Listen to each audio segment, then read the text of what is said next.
Well, there goes the...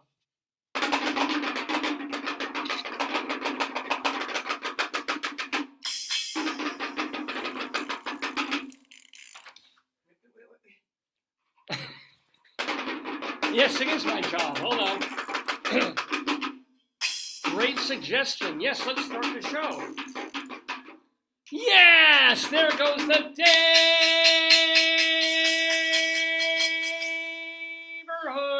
Good morning, everybody. Oh, chickens are flying. Oh, my God. Oh, there we are. The chickens are going mad, ladies and gentlemen, on Dave's Gone By. There goes the Daverhood. Was the line that I was about to... It was the phone that was doing it. I heard it again. It was the phone. Daverhood with me, Dave Lefkowitz, and my darling and adorable wife, and, of course, Potato. Potato is with us. How are you doing? What? Well, yes. My wife discovered in her social media scrolling and scramblings this. How do you remember it? Well, it's a video made by this guy joking about how people go on Tinder and I guess other dating sites and things, and they look for other real people to, right, to do the old. But so much, if you've ever dealt with Facebook and Twitter, you know there's also tons of fakes and, well, yeah, boing, tons of fakes and bots. So he did this comic music video saying that if you're not a bot, prove that you are not a bot, that you are a real person, and the way to do that is when I write to you, please respond using the word potato. No, he said, no? So she's saying, hi, my name is, Elizabeth, and I would like to meet you, and do you often go on this site? And he's like, say potato, because people send him conversation, and then she's like, I really don't go on this site often. He's like, Elizabeth, say potato, and then it goes down the whole thing where... I mean, she never, because they're not programmed to respond and say potato. But that's what he's doing. Did he do another one that's green beans or something? Oh, he did a bunch of them. People send this, I think he's an actor, and people send him the... I'm going to play just a second of it. People send transcripts of their... Say potato if you're real. You got my first match. Okay, I can't play any more of that, or else probably get... So the Elizabeth bot is saying, "Oh, you were my first match, right?" So that's the response to say potato. Meanwhile, he wants her to say potato. Say potato, of course. Potato wants to hear this again, just that part. Say potato if you're real. Get it? Say potato if you're real. Of course I'm real. Of course I'm real. Unless it's Thanksgiving and you're trying to cook me. In which case, I'm a Brussels sprout. Yeah, no, he's not a Brussels sprout. Anyway, I can't even explain what this show is. It's Dave's Gone By. We've been on the air since October of 2002. Let me turn this light away so it's not shining right onto my glasses. Since October, it's still shining on my glasses. Why is that? I'll take my glasses off. Since October of 2002, we have been doing this program, first as a radio program, and now as a video podcast every Saturday on Facebook, 9 until noon or thereabouts. So I host it. It's eclectic, it's goofy, it's weird. It's 3 hours of just nonsense, but there are some intentional segments in it. For example, we have Greeley Times, because my wife and I lived in Greeley, Colorado for several years, and while we were there, the local newspaper, I realized, was doing a monthly column based on real things, based on actual phone calls that would come into the local police department from people complaining about things going on in their neighborhood, crimes or attempted crimes or just weirdness. Well, the funniest ones were then taken by the folks at the Tribune, stripped of their identifiers, but the comic, ridiculous phone calls that came in were still noted in this weekly column in the paper. They call it Cop Blog. We call it Greeley Times. So that's coming up. And speaking of Colorado, we have, of course, our weekly Colorado Limerick. Oh, thank you. Yeah. Our Colorado Limerick of the Damned. And this is where for no good reason, I never have a good reason for anything, but I took it into my head to write a new poem about all these different places. Guest or Podell? That is correct. Because I did not do it. It just put, when I put your thing up here, it started linking to all the other things you put, all those other stories. All right. So it said our Podell is the guest. Yes. Oh, that's right, because when you post within a 24-hour period, I never saw that before. Yeah, you'll see I'll have like I 3. see this. Yeah, it just posted to that. So I took it into my head to write a poem about as many places in Colorado as I possibly could. And 300 plus poems later, I kid you not, you can read them all at davelefkowitz.org. 300 limericks of the damned later, I'm still trying to write a poem every week about a different place in Colorado. And this week, we do have a new one. We're going to Baxter, Colorado. Bet you didn't know there was a Baxter, Colorado. I didn't know there was any. Half the towns, you know. Half the towns are ghost towns at this point. Half the towns, they were around from like 1897 to 1890. They went backwards in time. They were started and founded with the post office in 1897, and then they lasted until 1883. It was a very weird kind of way that they went. But this one is just an unincorporated community. I have a poem about Baxter, Colorado, or Colorado Limerick of the Dam coming up. Yeah, you were going to say. What's the say potato? Oh, all right, here we go. Potato, this is for you. Say potato if you're real. Hey, you got my first match. Potato. He doesn't sing potato enough. I know. It needs. I'm going to do it one more time. Say potato if you're real. Stop with it. Stop with the rest of it. It was so good for like the first second. I know, potato. Anyway, we have those items coming up on Dave's Gone By. We also have Bunion Watch. This is where I show you the size, shape, and condition of the 2 bunions on my feet. They're on separate feet, by the way. One on my right foot, one on my left. And I've been doing this for a couple of years, ever since I was teaching and got a wound, if you will, a terrible scab-like wound over the toe of one of my bunions.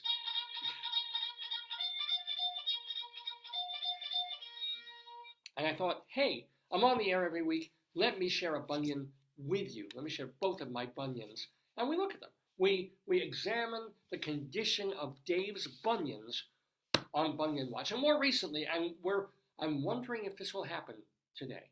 I'm feeling like it might. This next segment, or the segment I'm going to tell you about, is only 2 weeks old, and it may or may not happen this week. What is it? Because I feel I've been coughing a little bit. Oh, no, please don't do it. Please don't. No. No, honey, no. And if it comes, it comes. If it doesn't, it doesn't. Let's But we've not. been doing my old phlegm.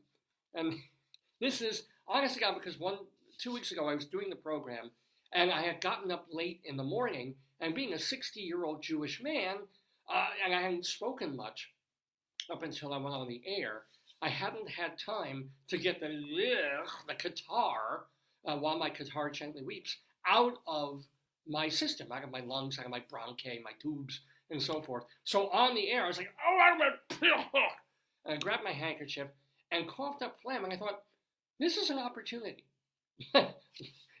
You know, when life hands you phlegm, make phlegm aid. So I went and I looked at it, and I was like, I wonder if there are psychics, because there are people who can do tea leaves and read the bottom of a cup of tea after you've drunk it, and then kind of just, aha, this is going to be your future. And people who read crystal balls and you know, even regular balls and do that kind of magic. I'm thinking, I have a crystal ball. I did last week. But I'm thinking that I can do predictions based on the weight, the color, the shape of my phlegm gobs. So if what is in my ear right now, you can almost sort of hear it, comes up during the show, I will absolutely bring it up, share it with you, and make predictions of the universe based on my phlegm. I've been doing this show too long, ladies and gentlemen. But yeah, phlegm. I don't guarantee this segment. That's one of the cool things about Because I guarantee Greeley Times, pretty much. We do it, unless we really run out of time. Every week we do Greeley Times, the Colorado Limerick. Very often, almost every episode, we have a guest, and we do today. And we do some other stuff. The Dave's Big Dick Shinari. That's the segment that we're going to do today. We've been doing it for years. We once we say it, we guarantee it. This adds a note of randomness to my show, to this afternoon, or this morning. It's like I might do my old Phlegm if Phlegm travels up from my system. Love that. If not, we'll have to table my old Phlegm until next time. So keeps me on my toes. You know, you, my wife, my wonderful, adorable wife, who teaches all sorts of things. You used to do statistics, right? I still do. You still do. You still teach statistics. And more importantly, you understand. No, I don't. So yeah, you Not do. at all. I don't know. Can you explain this question? Can you answer this? Okay, go ahead. Because I've been thinking about this all week. Oh, Right. God help us, yes. If I still don't know, maybe you can understand, like, so, if I flip a coin, Yes. it's got a 50-50 chance of Yes. going heads or tails. And then I've been told that no matter how many millions of times you flip it, every time you do it, It's unique. it's still a 50-50 chance of doing heads or tails. But why is it we can guarantee that if I flip that coin 20 times, it will not be heads every time? It was a 50-50 It shot. might be, could be. It could You be, never but it know, won't. yeah. You don't know that. You don't know, but it Well, won't. what are you thinking about? What? No, I'm thinking about, but it just blew my mind. I'm like, how can it be a Honey, literally honey, split honey, decision honey, every single honey. time? Yeah. Just be cute and follow and just be cute and you talk about theater and you talk about creative stuff. I do. That's your job. Right. You talk, but you talk the stat stuff, I don't and this try. is irritating me. And it's sort of like, why? How is it 50-50 every time? Did you tell people about your guest? All right, I'll tell people about it. Guess fine. It's his name, and this is very, very cool.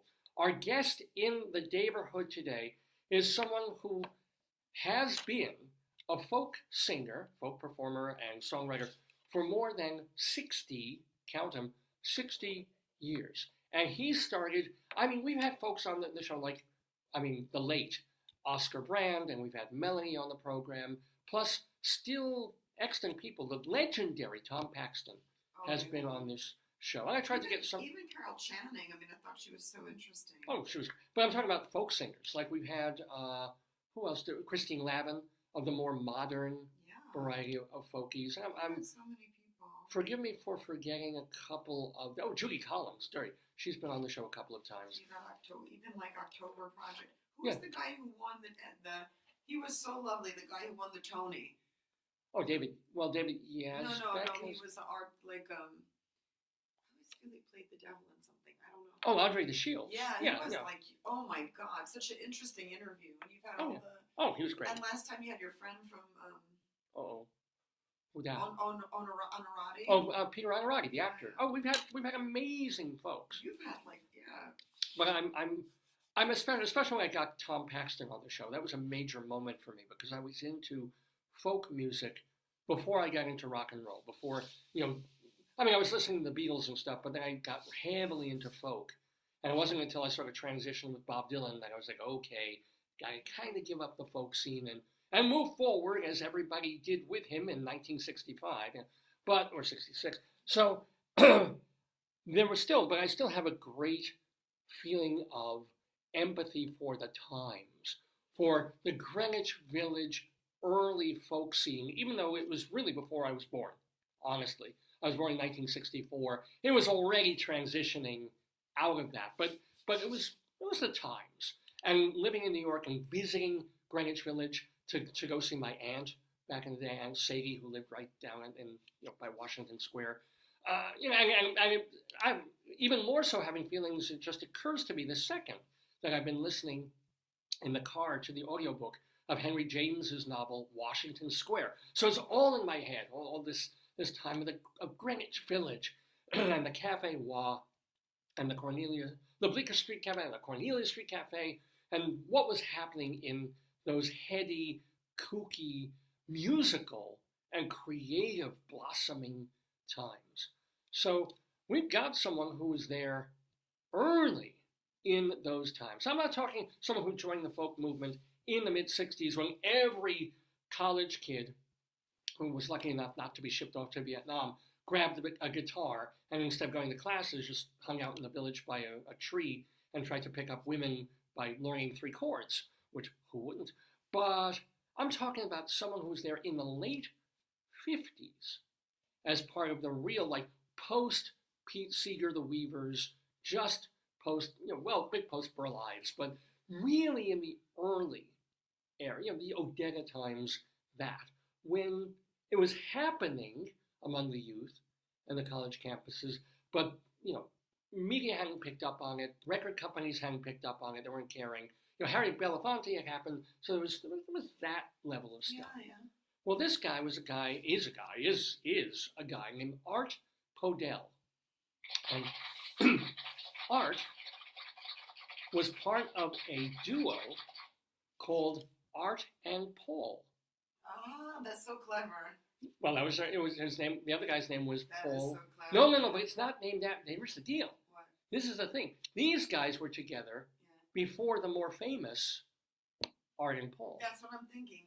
Yeah. Yeah, because it was Art Podell and Paul Potash who met, apparently, honest to God, like Hebrew camp. I kid you not. They got together. I love it. Yeah, I love it too. And they started singing Hebrew songs and then more folky traditional songs together. And then by late 1960, or maybe it was like 59, 60, Columbia Records kind of noticed what was going on, and they were very tame. They were very, this is like even Peter, Paul, and Mary era, or before that. What is there? Art and Paul. Sorry, what? Is there a controversy? No. Well, no. What happened was, because it seemed like you were. Well, the other Art and Paul were Art Garfunkel and Paul Simon, who came along 2 or 3 years later, also were on Columbia Records. And on Art Garfunkel and Paul Simon, I don't want to ruin the story, I'm sure he'll tell it, but they wanted to use the name Art and Paul. Oh, no. Except Columbia said, well, we can't, because we already have an Art and Paul. You better call yourself something, I don't know, more memorable. Well, what are your guy's last name? Okay, fine. Seriously. Really? So Art and Paul had some legitimate success on the folk front, but just before folk really exploded, right? Just before you had Baez and Collins and the Clancy Brothers and Elektra Records starting with Tom Paxton and Phil Oakes, and that whole scene became something not only commercialized, but something that really broke wide. So they were doing this. I didn't. Oh, and look then at I said that your guest is coming up. I tell my. Oh yeah, in a while. So Art Podell is having this success with Art and Paul, and that lasts a couple of years. And then he gigs around. He starts writing songs and doing some other things, and then he joins a very early iteration of a group you probably heard of called the New Christy Minstrels. Yes, of course. Have you heard of them?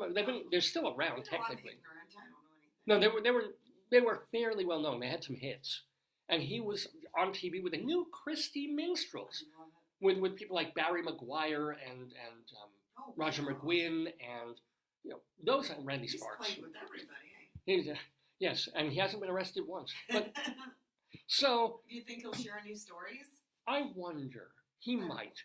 He just might share stories. Has he ever written a book? He seems like the kind of person who should write a book. We'll ask him. I think he's been working on it. Because there's a lot of life in there that would be interesting with so many different groups and like. Yeah. Wow. And then he was solo for a while, and then kind of eased out of the industry, did other things. Yeah. It seems to me that in the music industry, everybody's I don't know if they're encouraged by the record company, but people tend to go solo and go back to the group a lot. I don't know if they're encouraged by the record company or what. Yeah. When that happens, especially if they have some success as a solo artist, they go back for the money. They go back for a reunion tour and make a ton. But I wonder how many people who, like, think of Beyonce, right? She was part of Destiny's Child. Yeah, she was. And they pulled her out. No, but I'm saying, like, but how many people who leave the group are that famous? Or that, dominant culture famous? Like, how many people leave the group and don't do well? Well, look at the Velvet Underground. I mean, you had Mo Tucker, who was a supermarket cashier, and then Lou Reed and Sterling Morrison was not well, and they wanted to do it, and that probably fed her for the next 10 years. Oh my God. And sometimes you do, and the oldies act sketch, or there's I have my own career, I have my own, Peter Tork and the Monkees, and then it's like, well, we can get you on a tour, and you'll each gross like $3 million. It's like, I think I'll do it. I just might want to do that this year. Do a reunion of the Moist Sheep. Well, you get $1.99 and I would do it. Really? I would absolutely do it tomorrow. Wow. Not to mention that Fred, we would get people because one of our Moist Sheep members is famous. Really, in the dominant culture. Yeah.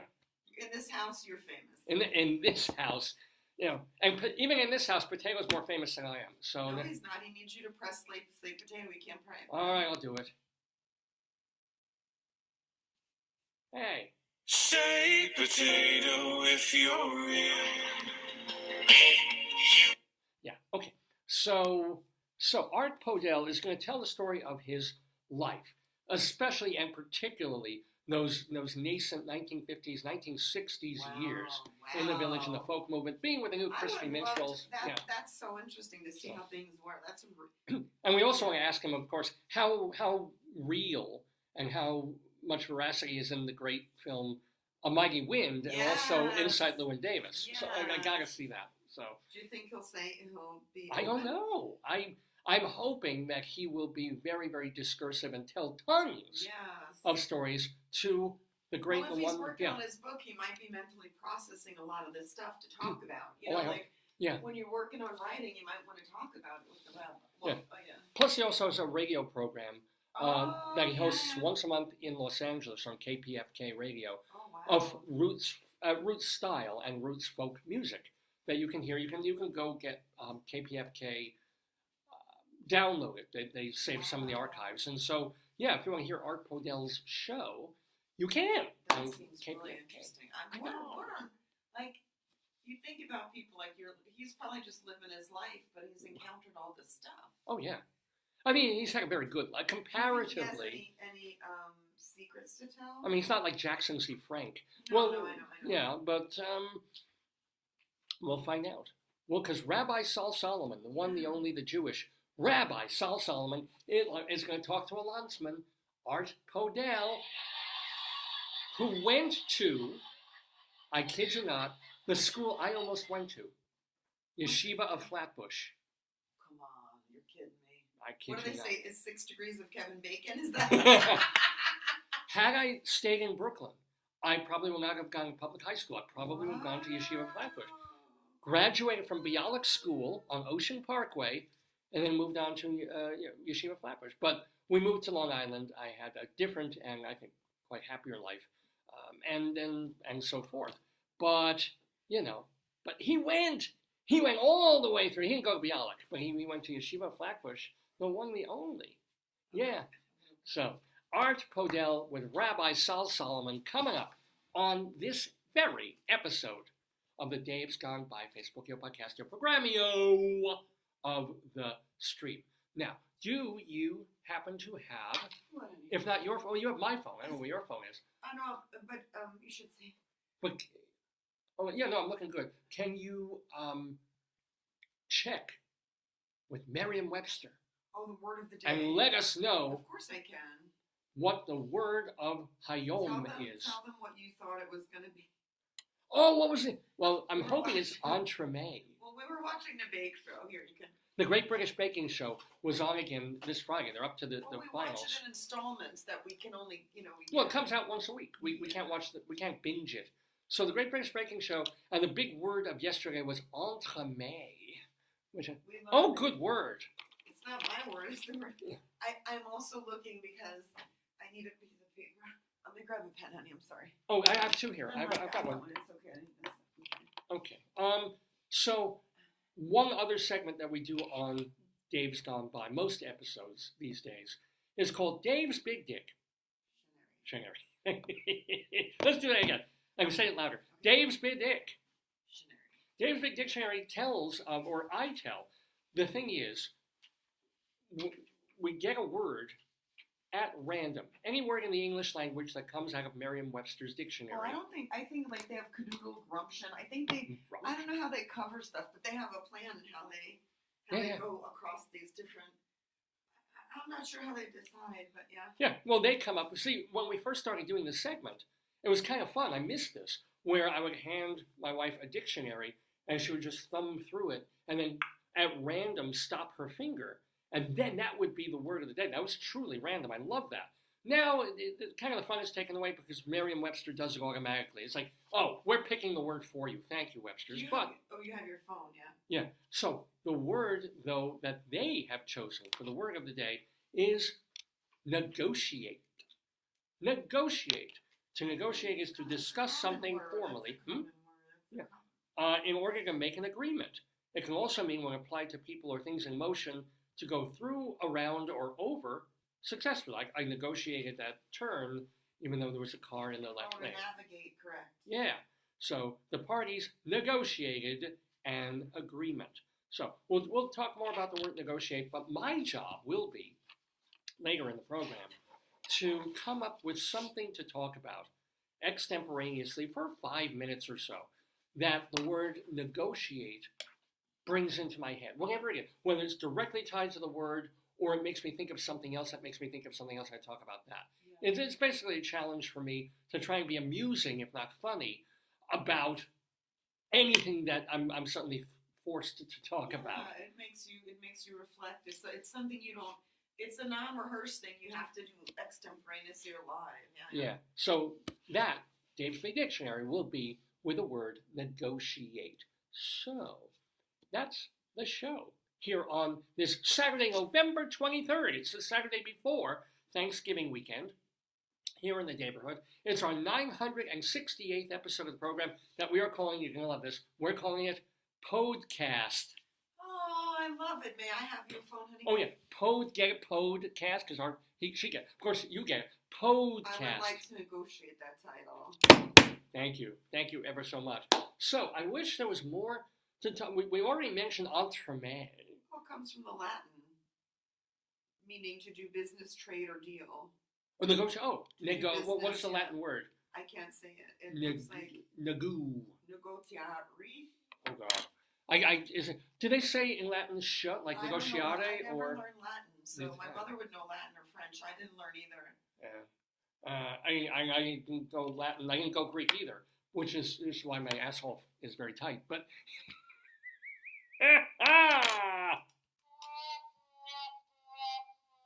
thank you, ladies and gentlemen. Get the kids out of the room. So, what else? But speaking of entremet, I did have two of the best cupcakes I've ever had in my life. Aside from where I had my honeymoon, but you got them for free. What?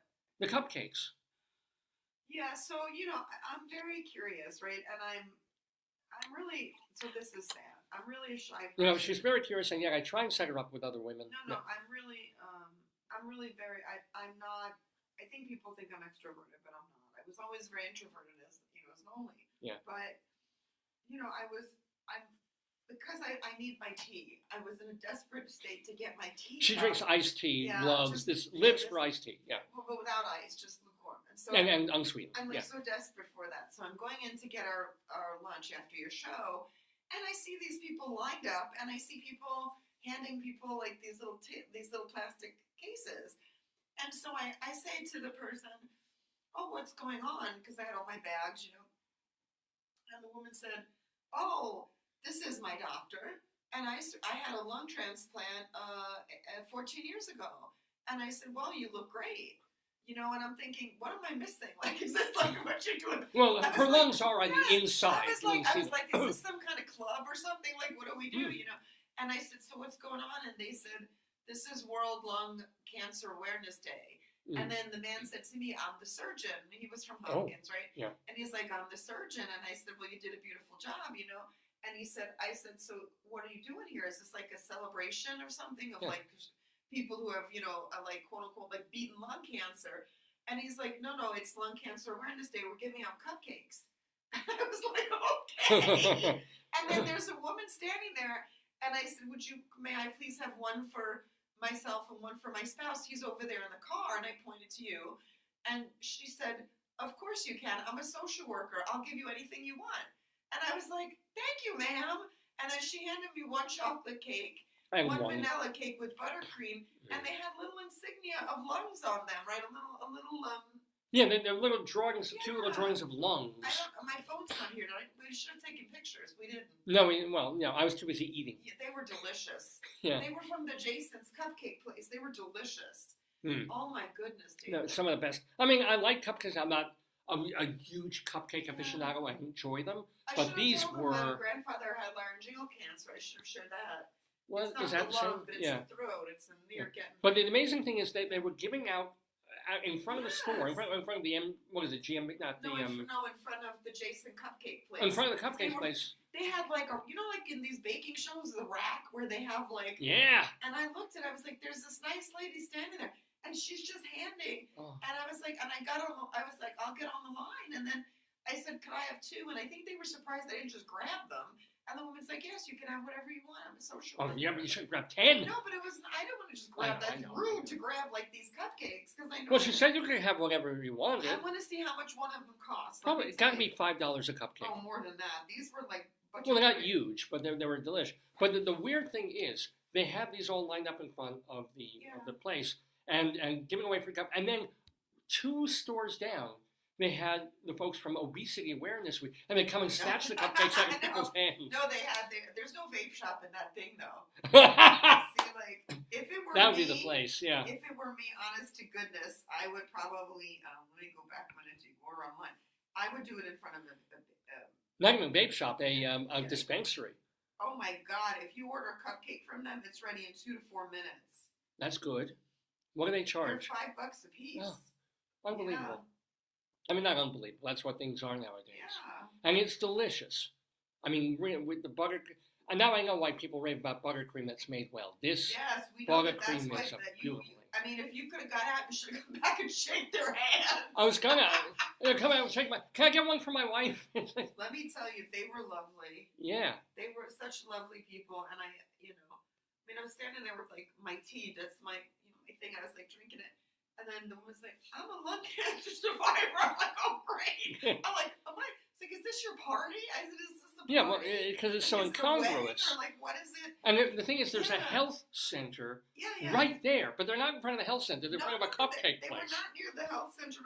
They're not near, and they couldn't be because that's a different health system. So they were Hopkins that's like standing. GMBC. Yeah. It's another. So they're not going to stand near the other people, but. They should have had a sign. I thought they were enrolling people in Medicare or something. It didn't seem. Oh, maybe. I hope they'll be back someday soon. Oh, they were lovely. And that man, I give him credit. This guy's saving people's lives. He's a surgeon, and he's out there handing out cupcakes on awareness. Yeah. I mean, that's dedication to your. Yeah, I mean, come on. The guy's probably making $250,000 a year doing whatever. I mean, standing out there. More than that, if he's doing that kind of stuff, but. No, but even you, last year, you couldn't this year, but you were out there for Alzheimer's awareness. I mean, I'm the woman, I can imagine how scary that is. Well, lung cancer, I said, because I worked with TB, so I said, did he take out a lobe or a couple lobes of the lung? The lung has lobes, right? Different lobes. And she said, no, one whole lung. And I looked at him and I was like, wow. Yeah, I was really impressed. I mean, it was so nice to see. But it was so I'm like, I just gotta get the bagel store is like mass chaos. So I'm like, I need to get my cup, I need to get napkins and a fork and a spoon, right? So I'm trying to get that and get ketchup, whatever we need from all the people. And there's mass chaos. People are trying to find their food, and then I get out there and they're like, I survived lung cancer. Or as the Doors used to sing, "Lobe me 2 times, I've gone away." Boop boop boop boop boop. But but they were really great. They were really great. Yeah. Well, cool. So, but I mean, in a way, it's wonderful that my life has boiled down to the most exciting thing of my week was that I had 2 great cupcakes. But hey, better that than a lot of other things that could have happened during the week. Yes. I had 2, and a very surprisingly positive eyeball exam. We both went to the eye doctor this week. I love this eye doctor. He's great. He's really great. He's just like, I love him. Yeah. Yeah. No, and just going there and knowing that my eye. This is the thing that really messed up my head. Knowing that my eyes are worse.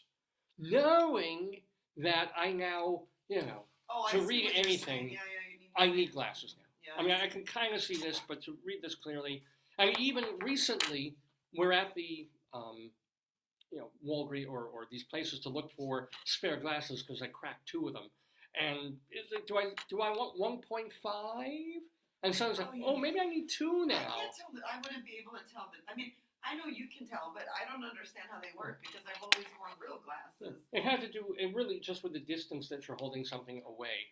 So, but, so we're looking at 1.5 thing, and I know that I now need glasses to read, whether it doesn't even matter so much if I'm in the classroom all the way here, if I'm in bed reading like this. The computer too, honey? Computer too, yeah. If I'm working on the computer, absolutely. So I know I didn't need to do this 5 years ago. I know that my eyes are Well, as you get older, the eye shape changes. That's what I learned, yeah. But he goes through and he says, no, you're 20/20. Like, how can it be 20/20 vision? Oh, yeah. But I think that's only distance. I'm wondering if that's distance. No, I know. That's your general. Did you ask him? Why did you ask him? Of course I asked him. Yeah. No, I said, but I was just like, how? Yeah. I don't really remember his answer. He just said, you have normal, DJ in terms of close reading. Your distance vision is fine. You don't really need any glasses except readers if these are working for you. Okay. And in terms of reading the little... Great. But I'm like, how? It's kind of like when my dad would have cognitive... He explained it. He did, but I'm trying to... I wasn't there, and he said to me, I won't discuss my husband with you because it's your first. But it reminds me of when my dad was going downhill and downhill and downhill and downhill, mentally, physically, everything else. And then they have doctors come to him every couple of weeks or months, and then they give him a cognitive test, and they do this, and they say, he's basically the same. Yeah. And like any moron could look at my dad and know he was not what he was 3 months ago. Yeah. But he's, in the test, he's basically the same. Yeah. So I know my eyes are not what they were, and yet I'm 20/20. I always used to envy my dad because he used to have 20/15 vision. Wow. Like it was like extra special eyeball. Wow. I don't know how he managed that. I have a cataract that I had in my eye since birth, but it's not a cataract like you get over the eye. It's just like a defect. Well, there was a guy when we were in Colorado. I went to have my eyes checked a few years ago. And then, you've got a little baby cataract that's going to be a thing. Not yet. Yeah. You'll have to do it. And then I'm going to this guy, last week, and he's like, you don't have a cataract. Yeah. Why did they tell you had a cataract? You don't have a cataract. That's what I'm saying. Do they go away? He's like, well, some doctors, so they can bill you a certain way, say that, Trevor Vessel, I call him Tressel. Trevor, yeah. Trevor said good morning to you and your wife. Hey, Trevor. Trevor over at WGBB AM Radio. If you're into gospel music, I should mention him, right? Trevor Vassell. He's a lovely man. Yeah, he's on several times a week playing gospel, and he's won awards for it on Long Island's WGBB. Yeah. He has a lot of nice family things that I like. I don't know, a lot of celebrations. He's a good dude. He's a good egg. Yeah. He's a very good egg. I mean, I could live forever without hearing gospel music, but it's his thing. And you have your own music genre. I do. I have my genre, which includes folk music. Don't forget, Art Podell is going to be here soon to talk about the great folk boom years in Greenwich Village and also out on the West Coast, because he was out in L.A. and playing in those clubs when that was being built up. Oh, yeah, and the Troubadour. Yeah. So, yeah. What else? So my eyeballs, nice. Yeah, but the fact that this guy is so he's teaching up and coming the next generations of physicians and I almost said obstetricians. I'm tired. Optometrists, ophthalmologists. He's teaching everybody, and the fact that we get somebody at that level, I chose him specifically for you because I think he does a lot of education and training for glaucoma. Yeah, glaucoma, and so he said you have nothing to worry about there. He's like, your eyes were fine. Yeah, I mean, that's what... My ear is for shit. I've tinnitus all day long. Maybe we should get you to an ear doctor there, too. Yeah, what can they do? What could they do? They could look at it and see, I don't know. What? Just kidding. Okay, so, It is 20 to 10 Eastern Time here in the Daverhood with me, Dave Lefkowitz. My wonderful wife, Chicken, is with us. Oh, it has been a very difficult week for Pooey. Oh, because he's jealous? He's very, very jealous. So Pooey has been with us for quite a while now, a few years. Pooey is of course, our, shall we say, mascot poop of the Dave's Gone By show. He's a beautiful poop in the Daverhood. But this week, Pooey has had to get used to, well, somebody crowding out his field. We found this at the local 5 and under. Ladies and we talked about this last week, a pile of poo. And here it is. And the lovely thing is we went back to this novelty shop and found another just like this, which allows me... and tell them what they did for us. Oh, you want to? Yeah, why don't you tell No, that you story? say it, you say it. Well, here, this is kind of a nice... Tell your poop thing first. All right, let's open the poo, but don't forget, it's a good story. You have one of each. So I know, so this one I can open. but you have one of both. Let me see. No, I have one of this. I have another one of this. The other one I only have one. So I'm not opening. We bought another one of it. We don't. Did. We did? I thought we only bought two. We spent... The poo is putting us in the poorhouse. I can't believe this You have that one? crap. That's... Wait. That's the one. This is the one I have only one of. Yes, what I believe. Oh, Where's God, this one is sacred. Where's the other one of this? I don't know. We didn't open it. It's got to be in there somewhere. Oh, God. I think we showed it last week. Pressure's on. This is a different pile of poo. Let me find it, though. This is the one that looks like a nutcracker. Yeah, I can't open this until we make sure that we have... Let's not open either. Oh, no. I don't know where you put it, honey. Where would it It's be? the only place would be there. Where else? Where Oh, why else? don't we get another one of each today? Oh, here. Oh, you found? We do have two of this. We one. have two of the sticks. Right. Why don't we get another one of the curly? If we, next time we Okay, so just... David, I'm going to put the poos up here. Look. In your special area. Special place. Your poo slot there. So the nice thing is, because we have two of these, I can now open Thank goodness. one of these. We're going to open the pile of poo. Where did I put your phone? Oh. The heck? We'll have, oh, are we okay? No, now it's Dr. Demented. Honey, what the heck is this? All right. Oh my God. What? First of all, Yeah. shock. What? It's hollow. No! Look at this. Is that a jip or what? Well, you paid $1.50. No, it was $2.50. Oh, God. But still, it's not. Look at the solidity of real poo, who came as part of a children's game. No, he came from a game, so he had to be that way. And now we got this. How does Pooey feel about it? See, this is ridiculous. That's awful. This is great. I think it doesn't roll. If you put it down, it just sort of stays. Yeah. It does look fairly well. It looks like a couple of different things, honestly. It does too. It's like the smallest black man in porn. No, but it does. Let's see. Which looks more realistic to you if you were, saw this on the rim of a toilet or something? Yeah, the second one. The one with the twofer. Yeah. This is more of a delicious nougaty chocolate brown. That looks like a candy bar that was in the fridge or something. Yeah. This, however, this does kind of look sort of, funny. You don't look pooish. So, yes, we have...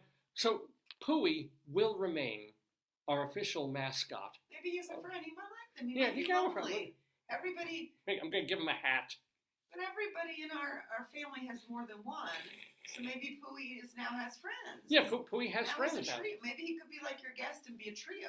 He looks like Daniel Poon. Oh my God. George Washington Crapper. It was like, oh, wow. You lost it. Oh. So, we have now kind of a spare mascot. People are asking what time Our Podell's going on? Yeah. Our Podell will be on soon, but we want to do Greeley Times first. So we're going to do Greeley Times, and then we will have Art Podell and Rabbi Sal Solomon in the Daverhood, followed by our At Dave's what Big time? Dictionary. Should I say at what time? I'm not sure, sometime after 10. but before 10:30, well before 10:30. So they obviously want to skip whatever the hell we're doing right now, talking about shit, and come back when our Podell is going on the show, which I don't blame them. But anywho, or any poo, you're watching Dave's Gone By. So yeah, we should really get to the Greeley Times in the Daverhood, which is based on phone calls that come into the Greeley and Weld County Police Department, ridiculous things from real people calling the police for help, and sometimes they themselves are the ones who really do need the help in a different way. The newspaper, the Greeley Tribune, an actual real newspaper, puts this in their paper once a week in a column called Cop Log.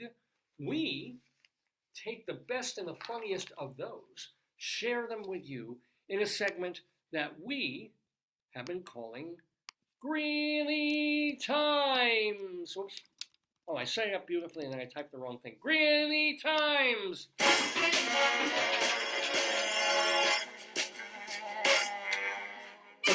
Yay!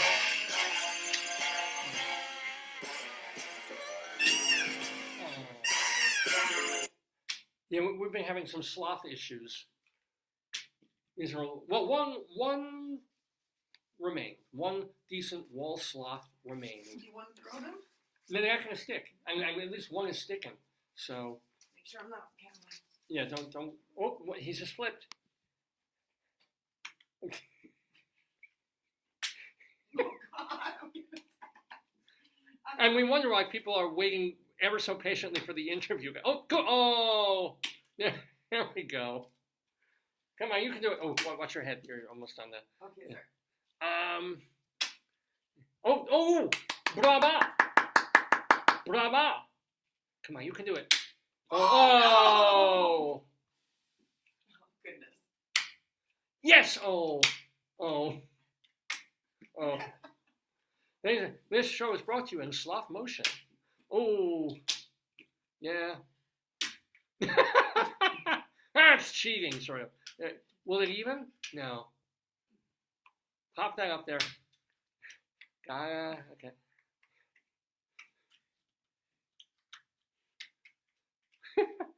By the way, I'm Dave. Oh no, the drum! Oh no, God. And meanwhile, I'm like, oh my God. you're behind me, almost on camera with like your robe half open. Oh, like you're giving people a show that you don't even know about. Great. No, they didn't see. I saw. Anyway, slothy fell. Greeley Times. Two of them, David. Two of them just kicked it. Oh, Well, we got- three. There's one up there. There's two left. All right, And the all right. one's holding on by 1 foot. Look how nice the first one is. Why couldn't they all be like that? I know. Uh-oh, hold on. He's going to be climbing over the Chagall. Oh, here we go. So the phone calls are coming in. I'm grabbing the classic poo phone. A caller on 8th Avenue said his phone had been hacked and someone put a hidden camera in his room. What? That's a bad day. It's a very bad day. We get these all the time. The caller, guess what, said he was having a hard time proving it and he was being portrayed as crazy. Oh. I'll give me an asshole right now and just be like, isn't me or am I really cute today? Do I look Oh, really... oh my God, Do I look David! really... I like David! this shirt, I think I look really cute David, for me. Yeah. modesty is like, oh wait, here we go. We have someone has to comment. Thank you. Thank you. I got whistled at by Pooey. Or, but, no, you're Pooey. What do we call him? That's number 2. Pooh, he is. He He's is number too. two, Yeah. I thought number 2 would be cute for him, right? Yeah, number 2. Yeah. Well, see, I hate that he's hollow in it. Yeah, but I think it's supposed to be so he lies flat, you know? It's not a toy. Well, I assume it is a toy. Let's get to another criminality item here in the Daverhood. Actually, from Greeley, not in the Daverhood, outside the Daverhood, in Greeley, Colorado. This is from a citizen. I'll do the real phone. A citizen, went to Citizen. the wow. Greeley Police Department Yeah. and said officers need to check all the hotels in Greeley because a man is selling drugs and running a prostitution ring. And I guess the mayor wants his cut. Ah, yes. Whoa. Oh no, it's Slothy. Oh, Slothy's on the Chagall. That's not good. No. He's not going to make it. And they got one hanging by 1 foot. Oh, goodness. That's Look where's at the other him. one? Well, he's doing okay. He's hanging. Maybe he'll stick on the paper better. He's hanging in there.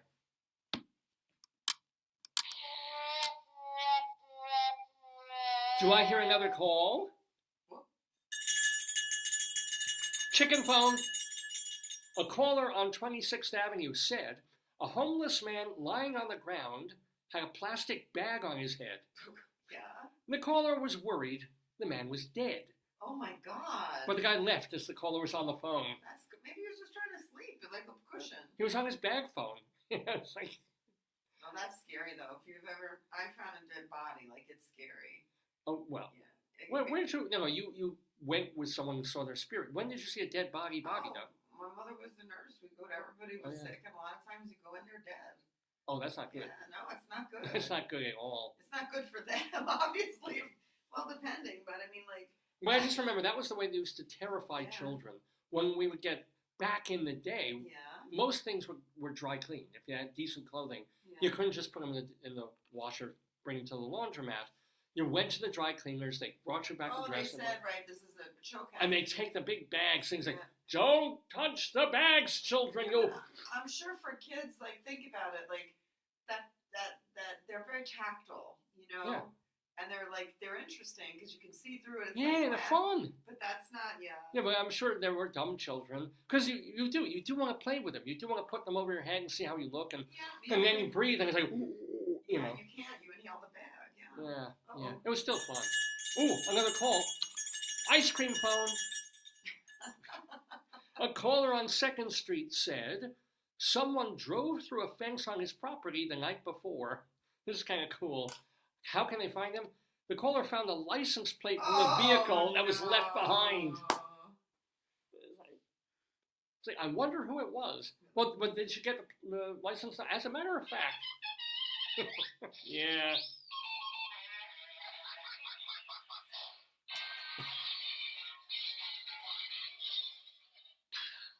We're doing Greeley Times, ladies and gentlemen. Here, there's another call. Let's try this one. A caller on 53rd Avenue reported. Oh no. This is not. It isn't an awe alert or a cute alert, and it's not. It's just. A caller on 53rd Avenue reported an injured hawk on his trampoline. There's something so Colorado about that.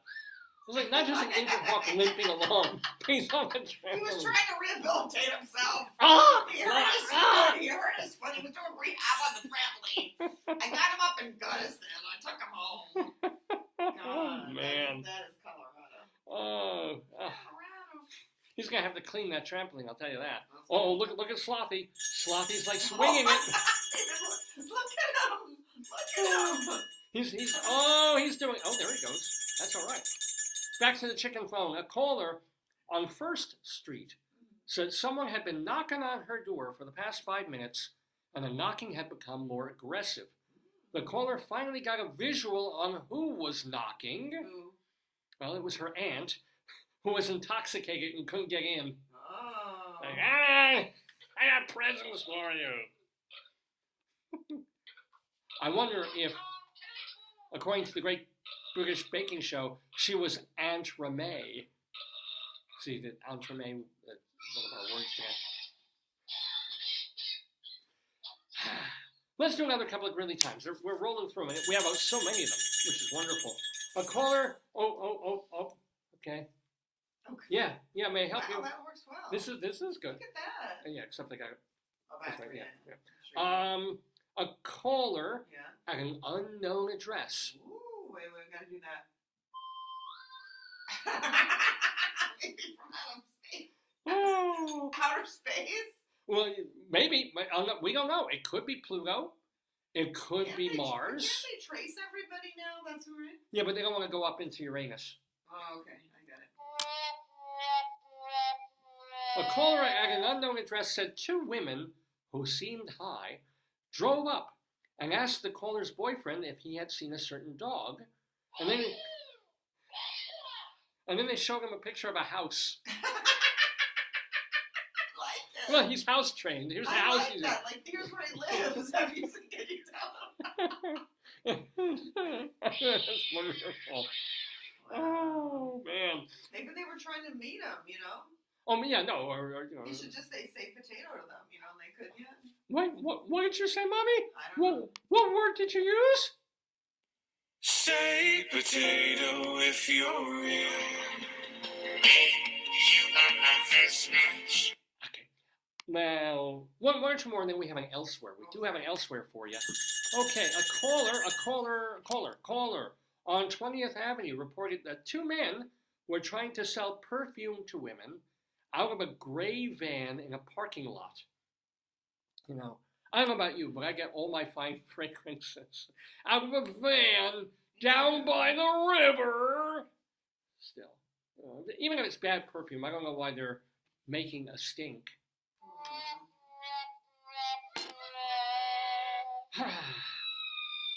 I think I better go back to the wiggle phone. Okay. Let me try it from this here. I gotcha. A caller on another unknown address. Ooh, see the Oh, wait, hold on. Martian ears. Ooh. This caller reported someone had been yelling, "Let me out!" Oh God! Oh my God! at 5 a.m. every day. A human? Was it what? A human? That's like, we sure it's not a pet. Well, only a parrot would be able to. No, we've seen those pets where they press the buttons and they talk, right? Oh, it's a, You know, oh. yeah, where you give them like buttons and they press like, please, potty now, right? So maybe it was The dog is saying, "Let me out." I bet you that was somebody. You know what that is? That's somebody's alarm clock. That's somebody's phone. Oh, alarm. that's right. You know, because that's how they wake up. Yeah. The caller had said Yeah. she had reported it multiple times, but could not figure out where the screams were coming from. Well, the fact that she calls it screams, I'm guessing it might not be an alarm. I hope it's not an alarm clock. Would you set, if you're sleeping soundly in the morning? I've always wanted to do this to you, but I know you kill me. It's like sneak in, like just when you're, you have to get up and stuff, and just have like bagpipes and a drummer, and let's just go right to you like. But I know you would hurt me very, very, very, very badly. That's the Tom Green stunt. All right, one more. Caller. Where is this caller? Chicken phone. There you are. At a convenience store on 16th Street. Said a man and a woman. You can remove the chicken that way. Oh, Don't okay. get E. coli from it. Hold on. I'm handling my cock very gingerly here. So this caller at a convenience store said a man and a woman left a bag of syringes on a counter. Oh, what? Yeah. Why? There may not always be a why. Okay. Well, maybe it was convenient for them. It was a convenience also, store. If it's needle exchange, they don't do that at the convenience No, they don't do store. that. They at the 7-Eleven. That's right. They don't do it by the rolling hot dogs. Wawa does not do needle. Can I get my methadone Slurpee, please? That would be cool. Uh, Yeah, for but- people who need stuff. So the caller threw them away. David, I wish all medication could be given in something like ice cream or Oh. yeah, but no, Well, why not? I don't know. A pill, certainly. It's one of those big friggin'. Well, except ice cream makes your throat colder and Yes. closes it down. So, Uh-oh. but applesauce. No, wait, I'm not done. The caller. There's more. There's more. Oh, There's God. more. Oh, no. So the caller threw away the bag of syringes, which is weird because he probably got to put them in You a. have to put them in a sharps container. Yeah. Because this is what happened. The man and the woman who left them came back and started digging through the dumpster looking for them. What?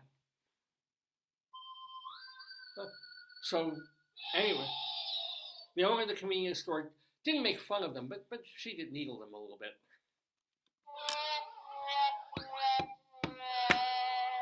Well, it's 10 o'clock in the morning, Eastern time, my friends.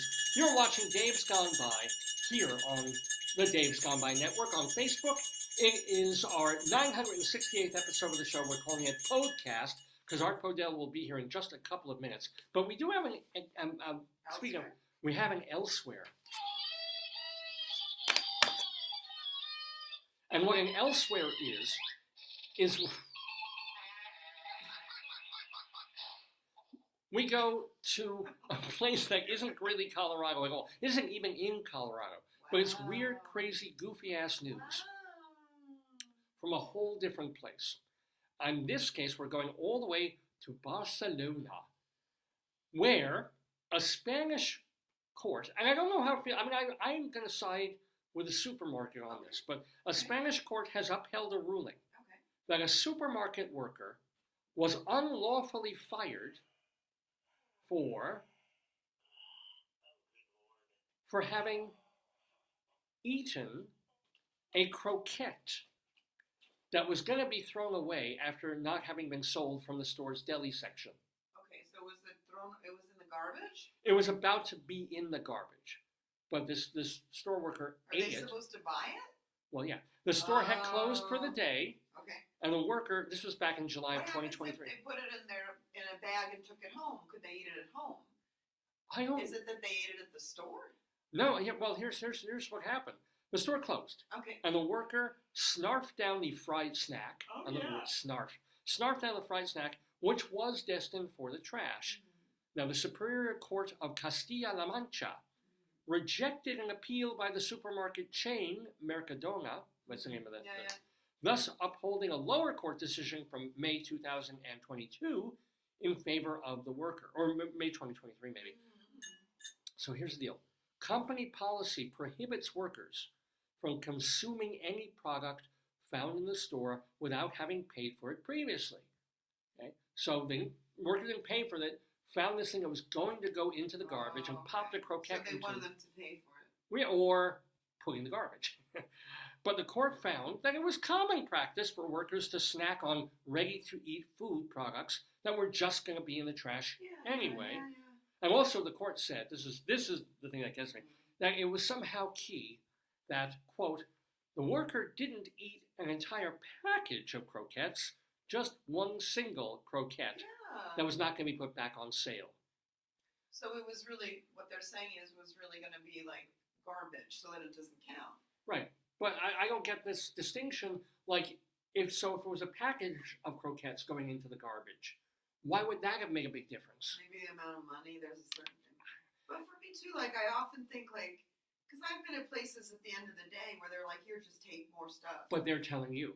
Oh, I guess I misunderstood. I always thought that employees could take leftovers. I always thought so too. But I remember, always wondering about restaurants and places and like a bagel shop. Like, well, at the end of the day, just go on the street. If there's homeless people, unless they donate it, right? Unless they donate it. But there have to, because what happens is you give a homeless person like a leftover sandwich or something, and they get E. coli. But I think you're supposed to give it, like, you make arrangements with certain places. They take certain things.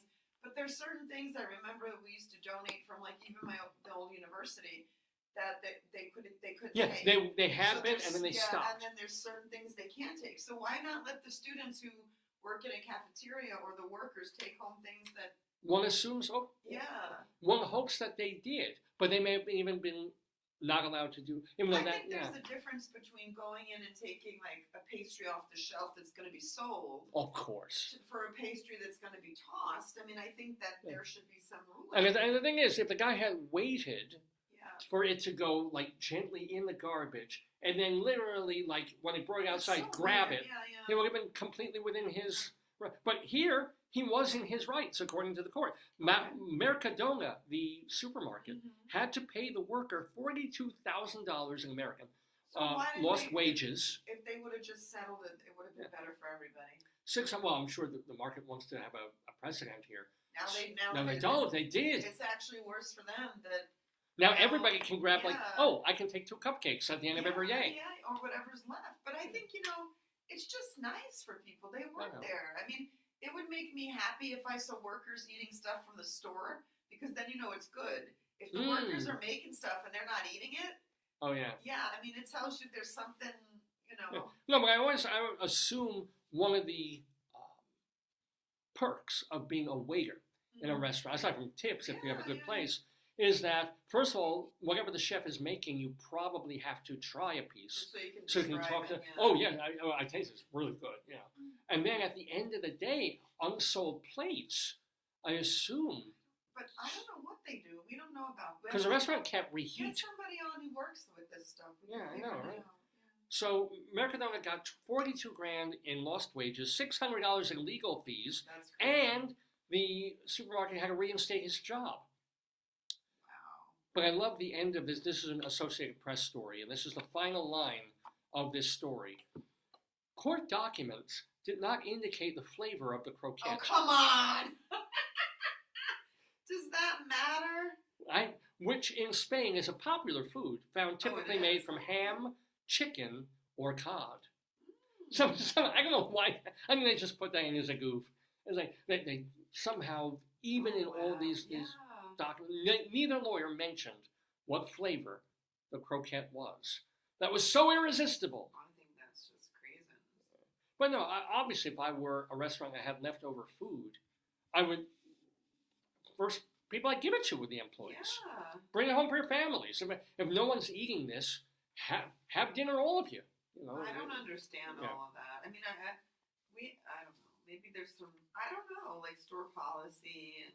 Yeah, but then again, you know, then if everybody's doing it and everybody's grabbing everything out of the garbage, that becomes a real. Yeah, but there are people who go to like all these high-end stores and go through dumpster diving too. I would. Yeah. If we lived next to, I don't know about Whole Foods, but what's even higher than If Whole you live next to a Mission Barbecue and they're throwing out load, you'd be their dumpster. If I lived next to Barney Greengrass, man. Dave in the dumpster. I mean, like, they're throwing out half a sable. You'd be like, I mean, look, you know what I would do? I would go to the store like 15 minutes before closing. I'm like, you throwing that out yet? You throwing that out yet? You throwing that out? I'd be blocking people from buying it. And it's like, mine! I got my eye on that one. Oh, all right, let's do one or two more Greeley times, and then we'll get to the rest of the Dave's Gone By show on this Saturday, November 23rd. Let's see. This is not good. I'll get this on this one. Potato. A caller on 43rd Avenue saw a car hit a man on a scooter. The car stopped for a second before driving away. The man got up and started dragging his scooter toward 35th Avenue, and police could not locate either person when they arrived. It's nice to know that you can be hit by a car when you're on a scooter. Get up. Not just get up, but keep the scooter with you and start walking along the highway. Oh yeah. So maybe scooters are a little more safe than we give them credit for. I'm not sure. All right, let's do one more. One more. I'm going to do the B. Arthur phone. Here it is. Whoa, that's a fancy one. Hey, B.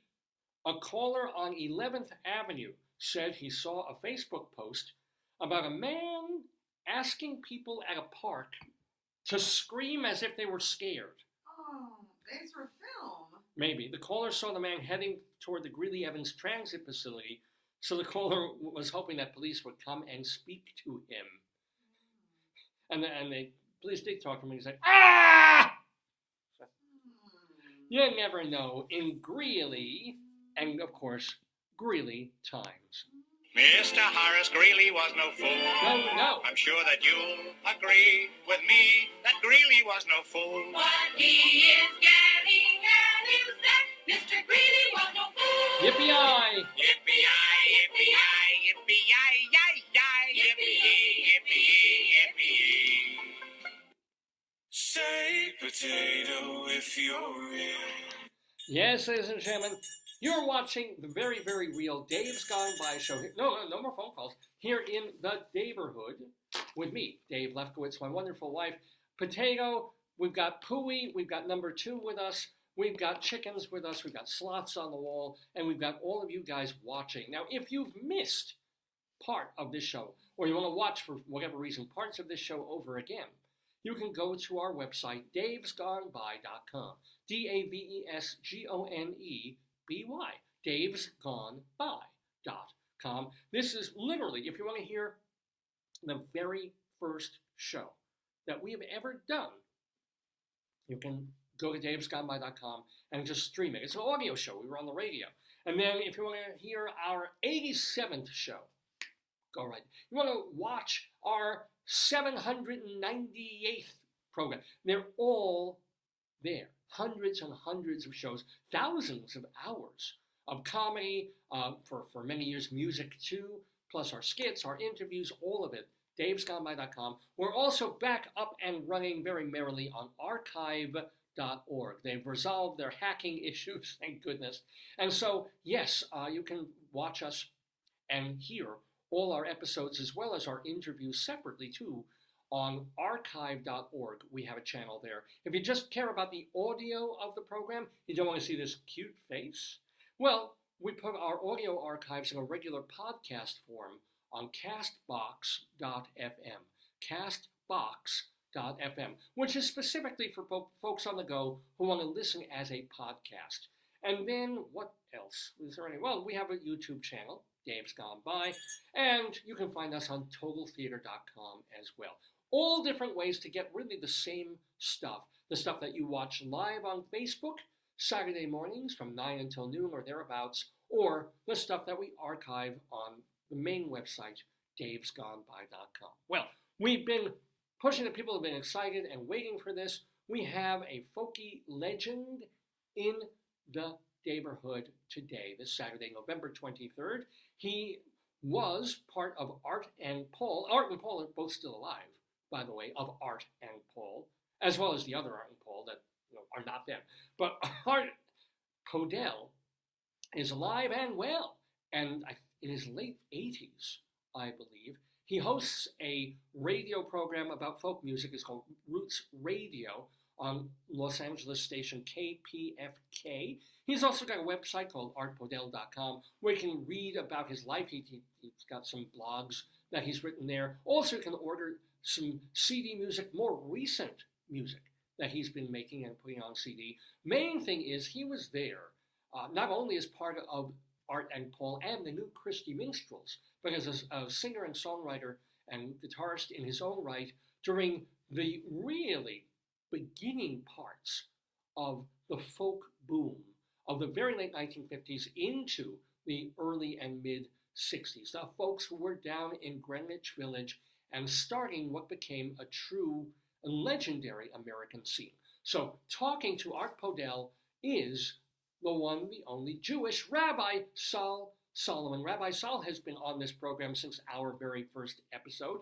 He does sermons for us. He sometimes does other segments, but he does a lot of our interviews. And boy, oh boy, you're going to get two yeshiva bachas talking to each other momentarily. Let me share my screen. There it is. I'll just knock that down. I'll knock that down. Why is my Facebook up there? No, I don't need Safari. I don't need that up there. Oh no, there's me. So what I do need is to bring that down, bring that down, bring that down. Ha! Bring Zoom Workplace down. And finally, let's have the interview that Rabbi Sol did with Art Podell just a day ago.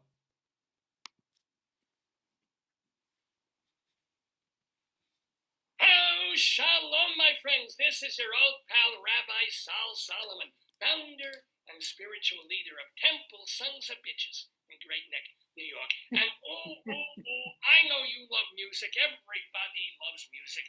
Mostly I listen to klezmer, but I also love the old folk music. And we have an old folk with us. This is a man who was there in the nascent period of the folk boom of the late 1950s, well into the early mid-60s, with people like Peter, Paul, and Mary, whom he knew, and people like Tom Baxter and Odetta, and all those folks who were down in the village and also on the West Coast. This man with us, Art Podell, he was first part of this duo called Art and Paul, not that Art and Paul, we'll get into that. And then he joined the New Christy Minstrels during their heyday, and he has been doing music on and off ever since. He also hosts a folk radio program out in Los Angeles, but the main thing is that Art Podell is here with us today. And shalom to you, Art.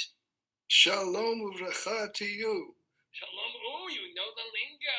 You do. Because, of course, Art Podell is one of the tribe. Not only this, he knows from Brooklyn. He knows from yeshivas. What was your Jewy background early on? Well, early on, my grandfather said, you can't send him to a public school. He said to my mother, you can't send him to a public school. He'll end up becoming a criminal and going to jail. So they stuck me I was in Brooklyn. They stuck me in the yeshiva of Flatbush, and I finished the yeshiva of Flatbush all the way through to the 8th grade, and then they were starting a high school.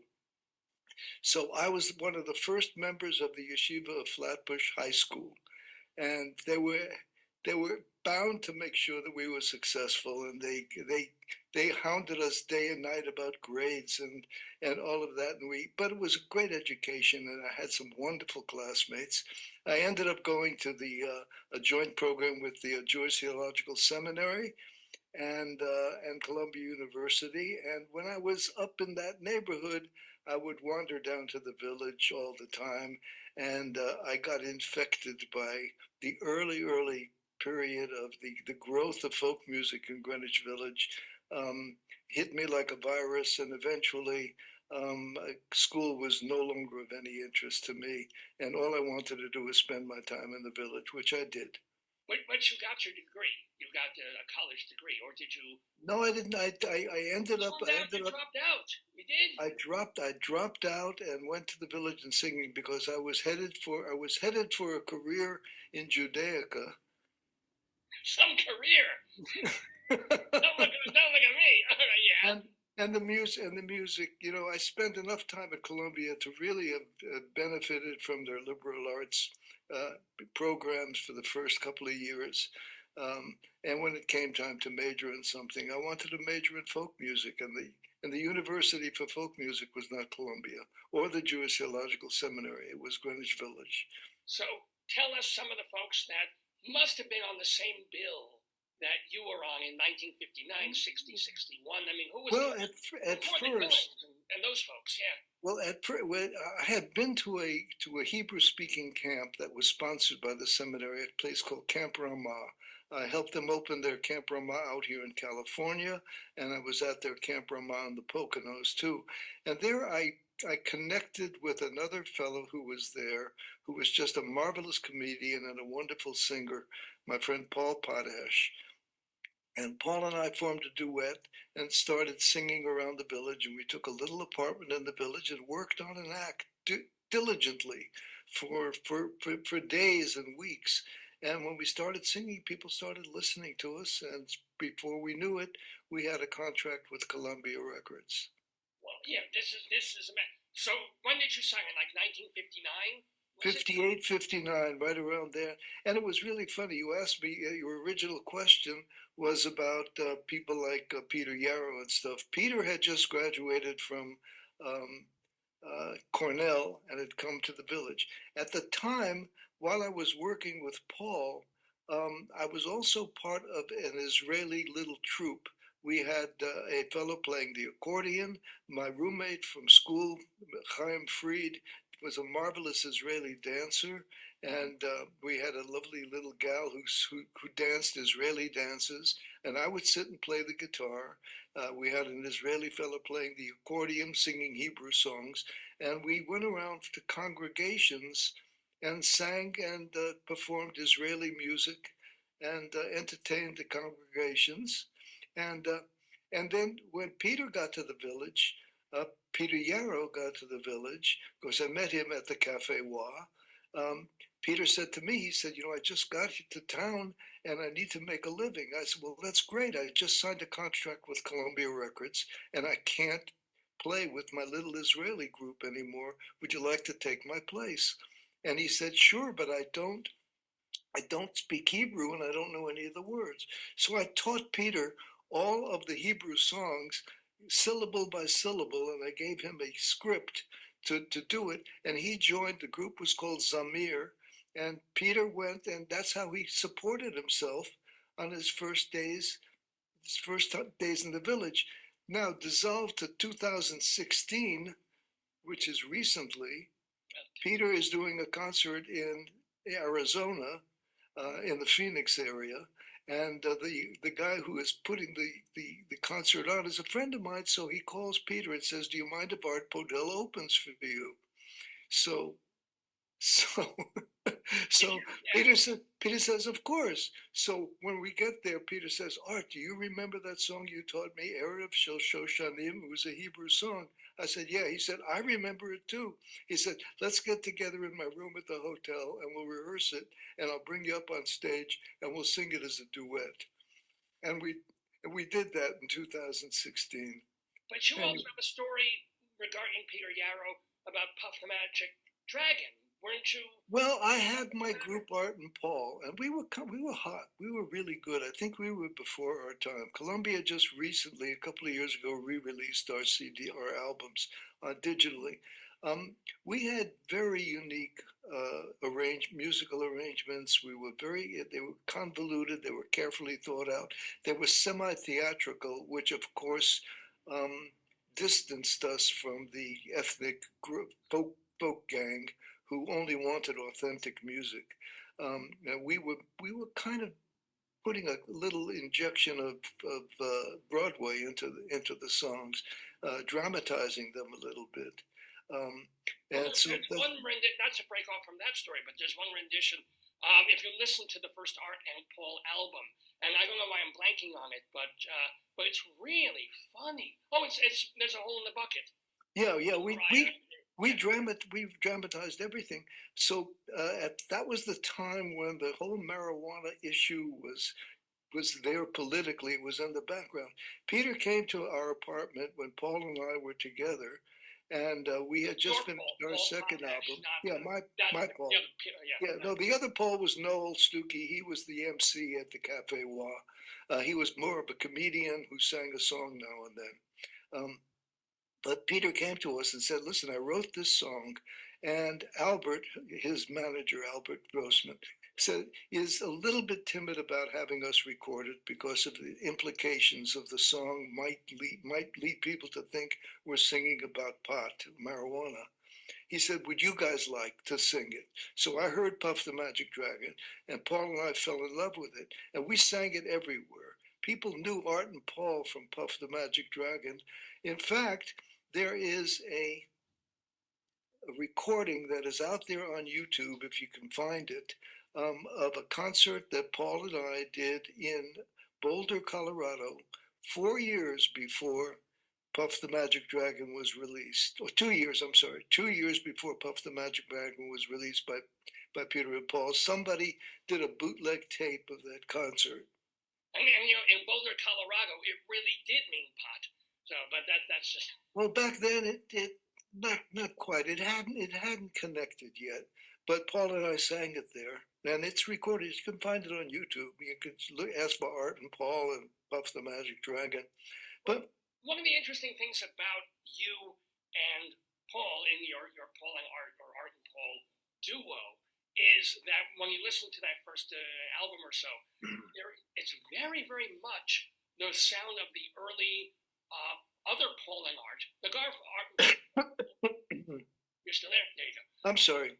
The sound of it, when you hear them doing the quiet, gentle, folky numbers, it's almost remarkable how alike you guys sound. Well, they have their own sound, and I think their sound would have been the same had they heard us or not. But I do remember two guys coming in several times to the Cafe Wa to watch Art and Paul.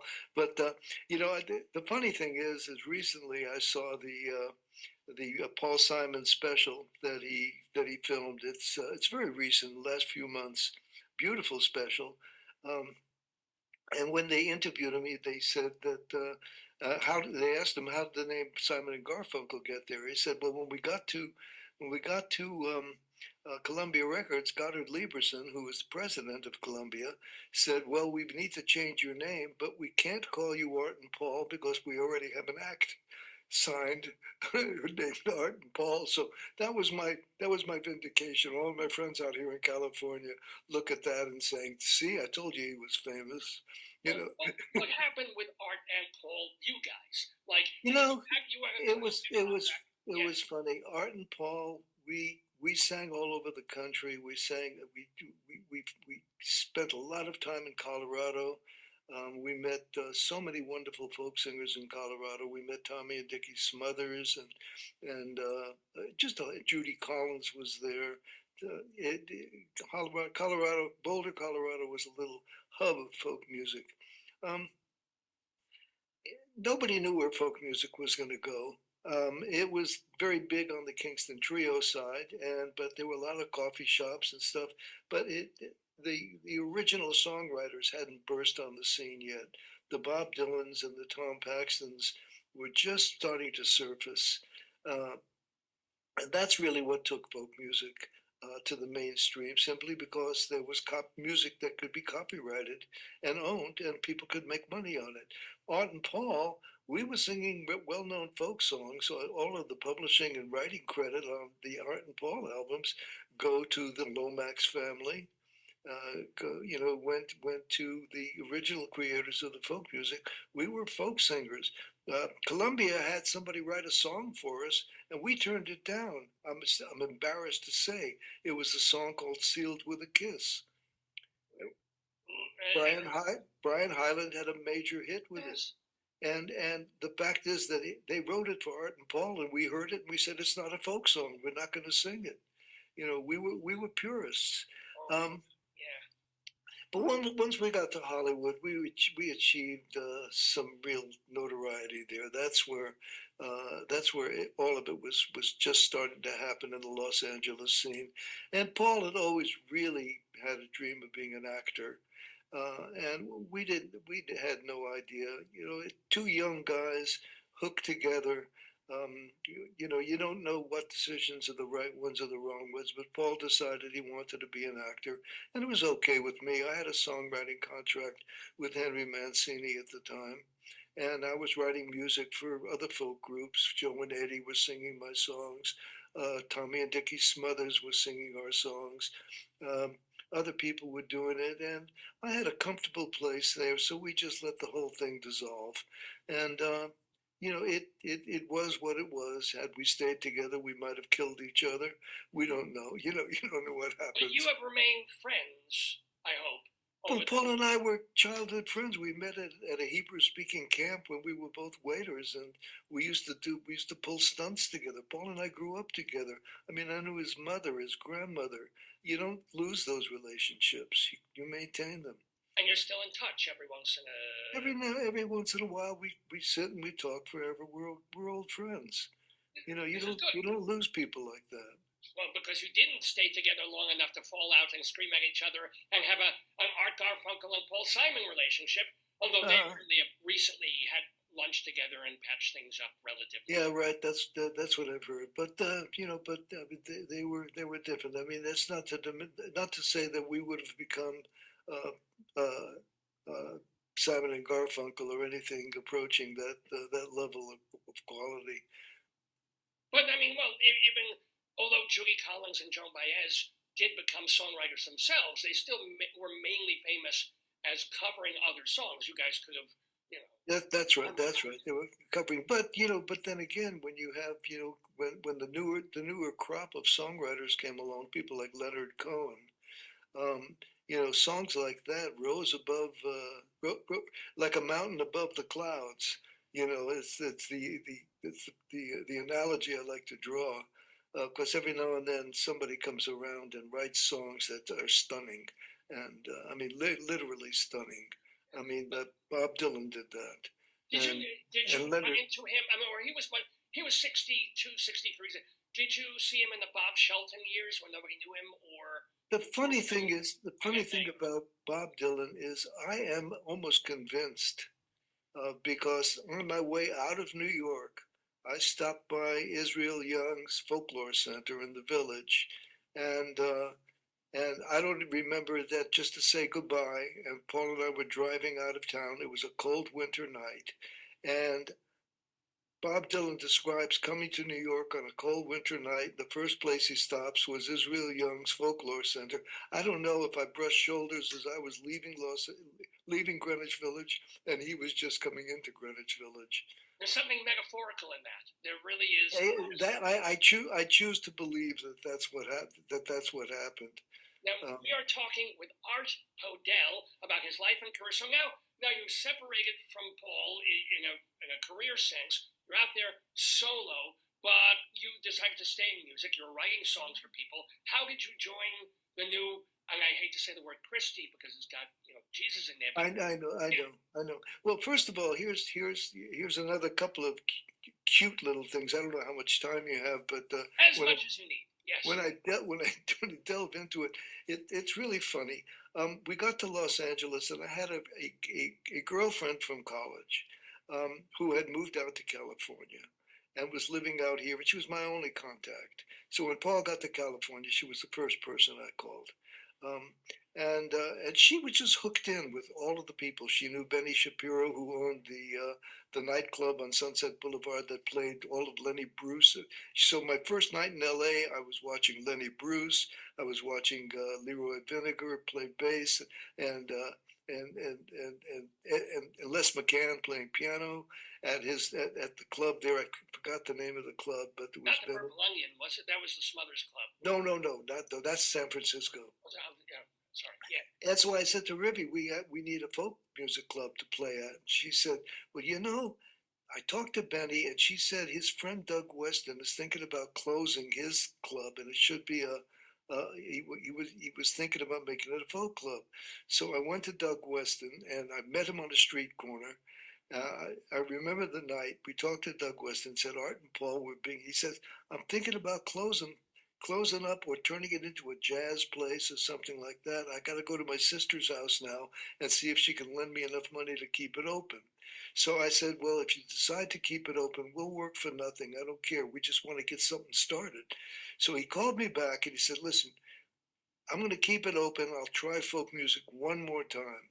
Now, this is 1961 in late spring, very early spring, winter, spring. Now, that's good timing. This is really an opportunity.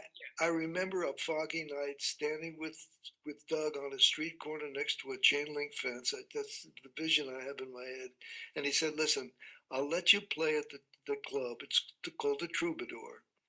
He said, I'll let you play. He said, but I can't pay you. I said, well, do you have a place for us to stay? He says, you can stay in the dressing room. I said, I have a dog. He says, your dog can stay there too. I said, how many dressing rooms do you have? He said, I have 2.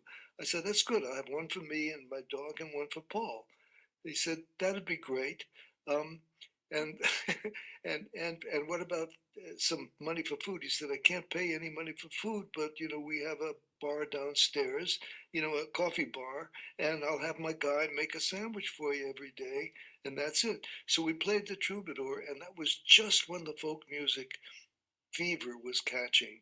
It started to accelerate. We played the Troubadour for 14 straight weeks. And by the time those weeks were over, there were lines around the block. Folk music had just taken off. The Smothers Brothers came to town. They heard that we were at the Troubadour, so we invited them. They came, did sets. Everybody was there. Steve Martin came to work his act out. In 1962? 61, I'm not sure. He was there. He was there later. We stayed there for a long time. But we made the 2 things I remember about the Troubadour during that period was we had a young bass player who had run away to California, who played bass for us, who was wonderful, a guy by the name of Charlie Hayden. And I don't know if you know, in jazz lore, he is considered, he's got more Grammys for playing bass than anybody else has ever gotten. He was our bass player. We played 14 weeks straight. By the time we left the Troubadour, there were lines around the block. The whole folk music thing, it wasn't for us necessarily. It was because what happened was the folk music scene in Los Angeles, the popular folk music scene in Los Angeles, started to heat up at that during. We both mentioned Tom Paxton, who has been on this program a couple of times, and one of his songs mentioned that there's a line in it. Last night the Troubadour was so full they barred the door. Well, we used to, we used to have I used to have a deal going with Doug Weston was during Monday night hootenanny night. Of course, that was the night everybody was there. The place was full. When the place was full, there was one guy, I'm not going to mention his name, who used to get up on stage and sing these dirges and empty the house. I'm not going to mention his name, but he used to get up there. Doug would go outside and wait till there was a big line waiting to get in, and he'd give me a signal from the back of the troubadour, and I'd put this guy on, and by the time he was finished singing his first song, half the audience had left, and he'd open the door and let the second crowd in. Oh my God! Now, why won't you mention the guy? Is he still alive? And was he? Did he become a name? No. But if he's somewhere, what's the point? Oh, I'm just wondering. It wasn't Don McLean or something. No, it wasn't anybody famous. But this is still when you were with Paul. Right, but that's when I was with Paul. Right. Now, moving on towards when you had to go and do on your own your songwriting, but did you try and do it since it was exploding as a solo folk singer in the I went out as a solo and I did a lot of work. I sang at all the places. Meanwhile, by the way, the Ash Grove was cooking fine, but the Ash Grove was playing a different sort of music. The Ash Grove was playing people like Lightning Hopkins, the Alvin Brothers. They were playing more generic, more rootsy music. The Troubadour was the home of the popular folk movement. Sure. So, how though did you connect with the New Christy Minstrels? Because that would have been what happened was the New Christy Minstrels were drawn from a pool of Los Angeles folk singers. Randy Sparks had the concept. He was a prolific songwriter, and he wanted a group to record his songs. So he put together a group of people that he thought would make a good mixture, including me, and we did a test album for Columbia, all of his songs, and none of us at the time were expecting to be part of a group. We were just doing a recording. In other words, he had people that had their own careers. He had everybody in there. We had some wonderful people in there. The original recording were a bunch of folk singers, who were around and doing it. But there was no agreement, no group, no nothing. But when it started to have some legs and sound like this could really be something, Columbia Records went to Randy and said, Randy, this is too big a thing for us to just release and not have any follow-up. I need a bunch that's going to go on the road. And so Randy said, how can you put these guys on the road? You've got people who are used to making a decent living in folk music, and now you got 10 of them. Who's going to pay that? So Columbia Records said, well, we have an idea. They came back to Randy, and they said, we've talked to the Andy Williams people. He's got a regular show on Wednesday night on NBC, and we want the New Christy Minstrels to be signed as a regular performing group on that show. That'll give you enough money to hire whoever you want. And overnight, our first gig as the New Christy Minstrels was on national television, NBC. In other words, we never had to go out on the road and work out our act. We replaced some people in the group. Some people felt that they wanted to go it on their own. Some people, Roger McGuinn was there for a day. Roger McGuinn was there. Kenny Rogers was in there at some point. Well, yeah. Kenny was there. Kenny was there much later on. But Roger was my roommate. He had just gotten off the road with the Chad Mitchell trio. They had come from a South American tour. And I had just rented a big house in Laurel Canyon. I didn't have a roommate. And I remember Roger's first night in town. I said, Roger, I need somebody to move in with me and pay half the rent. He said, I'll do it. So he and I, became very close during that period, sitting on the floor playing Bob Gibson songs and Pete Seeger songs. And we were just, enthralled with having met each other, and he even considered being in the Christy Minstrels, but he had a very clear vision of where he wanted to be musically. yes. So Let me ask you, was that the first time you were ever on television? Was that day on Andy Williams, or had you been, or with you and Paul already? no, Paul and I had been on national, but not first time I was on national television was when I was 12 years old. I was on the Arthur Godfrey show playing a ukulele. You were, how did you do?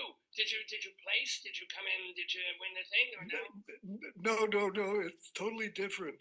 Totally. I had been playing guitar and ukulele as a kid, right? And I was 12. I think it was 12. It was 1945. Okay, and what happened was I was in the school. I was going to the yeshiva in Flatbush in Brooklyn, and one of my roles there was I had one of those belts that goes like that, and I helped the kids cross the street. And some little girl was walking the street. A car was coming. I pushed her out of the way, and somebody told the principal. He wrote a big letter, and I won a national life-saving award from the Auto Club. So the Auto Club put us on different television shows. They put us on Dave Garroway, Howdy Doody, and they put us on Arthur Godfrey. So Arthur Godfrey, at the end of introducing the three of us won the award. It's a funny story. The three of us won the award. Arthur Godfrey says, well, I'm giving each one of you a special gift, an Islander ukulele. So he handed me the ukulele, and I looked at him and I said, I can play this thing. And of course, it's live television. And the audience was just, oh my God, yes, let's hear him play. But he had a singer scheduled to sing in that spot. And it was Julius LaRosa. I don't know if anybody remembers. Well, yeah, until they fell out. And Julius LaRosa is standing on the side going like this because it was his turn to sing. And Godfrey is standing there with an audience cheering this little kid who says, I can play the ukulele. And so Godfrey has no choice but to tell me, go ahead and play it. So of course I had rehearsed and I've played. Was it tuned? Did they even tune the ukulele? He tuned it for me. Oh, they did tune you. Okay. He tuned it for me. It was a plastic ukulele, and he tuned it for me, and I played his theme song, which I had practiced, Making Love ukulele style, and I couldn't have seen a more angry an Irish Italian tenor standing off on the side whose his whole spot was usurped by this 13-year-old twerp. But that was my first television experience. What was Howdy Doody like? Howdy, you know something? It was television. It was almost disappointing because he's a puppet. Well, yeah. You know, it was just Howdy Doody. We were on there. We were paraded on and paraded off. We did Dave. You know, in other words, I got a medal from Tom Dewey, the governor at the time. Okay. So we moved all the way back. Now are you 90 years old? I'm 88. You look amazing. I mean, you look living like early. I know. I must have. I think I have lucky genes. I play center field on my senior softball league. Still to this day. Still to this day. I just played 2 days ago. 80. I should only. I don't even look this good now. But let me ask though. So I have my other moments. And then the Christy Minstrels for a couple of years, and then. Couple of New Christy Minstrels. I stayed with the Minstrels while the money was good. Then one day somebody said, "You got to listen to this," and I heard a song called "I Want to Hold Your Hand" by some group in England, and I said to myself, now I know what the people on the deck of the Poseidon felt when they first saw that wave. You heard the Beatles, and you knew that wouldn't just be them. That was a death knell. That's going to be the end of what we're doing. That's going to change music. But the minstrels are still around now. They didn't stop. Well, what happened was it was co-opted. You know, by the time everything had kind of wound down, the whole thing was co-opted by a group of businessmen who operated the New Christy Minstrels as a business, not as and every musical group is a business. But when it was just a matter of, it didn't matter what venues they played as long as they could find people to hire to play those venues. And there were a lot of people that just wanted to be part of a folk group and accept whatever minimal pay they would get to go out. And since there was no necessity to have one specific star, with the exception possibly of Barry Maguire, the minstrels just stumbled along as a business, not operated by Randy. Randy sold his interest in the minstrels, 3 or 4 years into it. He sold his interest, but he kept his interest in the copyrights because he wrote the majority of the music, along with a couple of the other people in the group, myself included, who wrote some of the material. So do you still get royalties on the songs you did for Columbia and the songs that you did with the Christie Minstrels? I still get some ASCAP royalties for some of the stuff. Randy and I wrote a Christmas song that ended up being the title Christmas song for Anne Murray, the Canadian Singers album. And so every year I get a slice of pie from ASCAP, Yeah, why not? Why not? So I do have to ask, since we've been talking so much about this period of your life, did you see the great Christopher Guest, I'm sure you did, the great Christopher Guest film, A Mighty Wind? Yes. The minstrels were kind of spoofed, and so was the whole culture of it. There's no question about it. Yeah. There's no question about it. Yeah. It was one of the best spoofs I've ever seen in my life. I mean, to deny the humor and the connection between the folk era and the funny part of the folk era. I just did a show a couple of months ago. I hosted a reunion of the existing Kingston Trio, Limelighters, not the original group.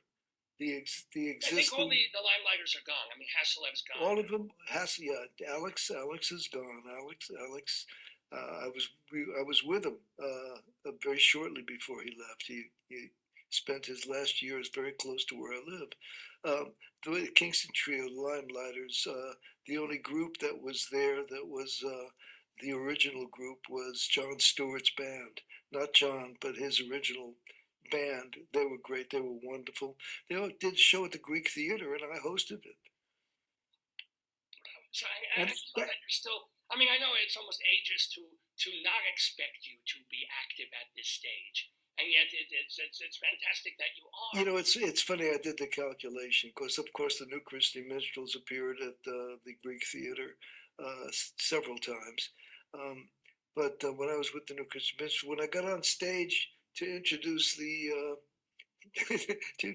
Kingston Trio, I looked at the audience and said, exactly 62 years, 331 days ago, I stood on this very spot and sang, because that's when the New Christie Minstrels had been at the Greek Theater. It was 62 years since we had been there. Now, are you still writing songs? And obviously, you're still performing here and there. I don't want to say it.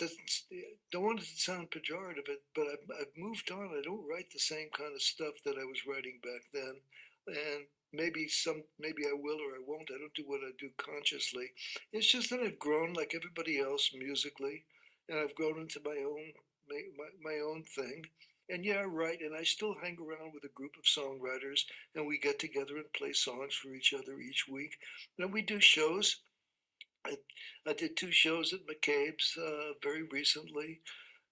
McCabe's is a folk music venue here in Los Angeles, and occasionally I'll get asked to come up and sing, and I'm happy to do it. And I'm writing new songs. They're not anywhere close to the old stuff that I'm writing. I recorded a CD of some of my material in 2014, and I've got enough material ready for another CD if I wanted to do it, which I will probably do if the fates are good to my timing. Okay, get it done. I mean, the last one was 10 years ago.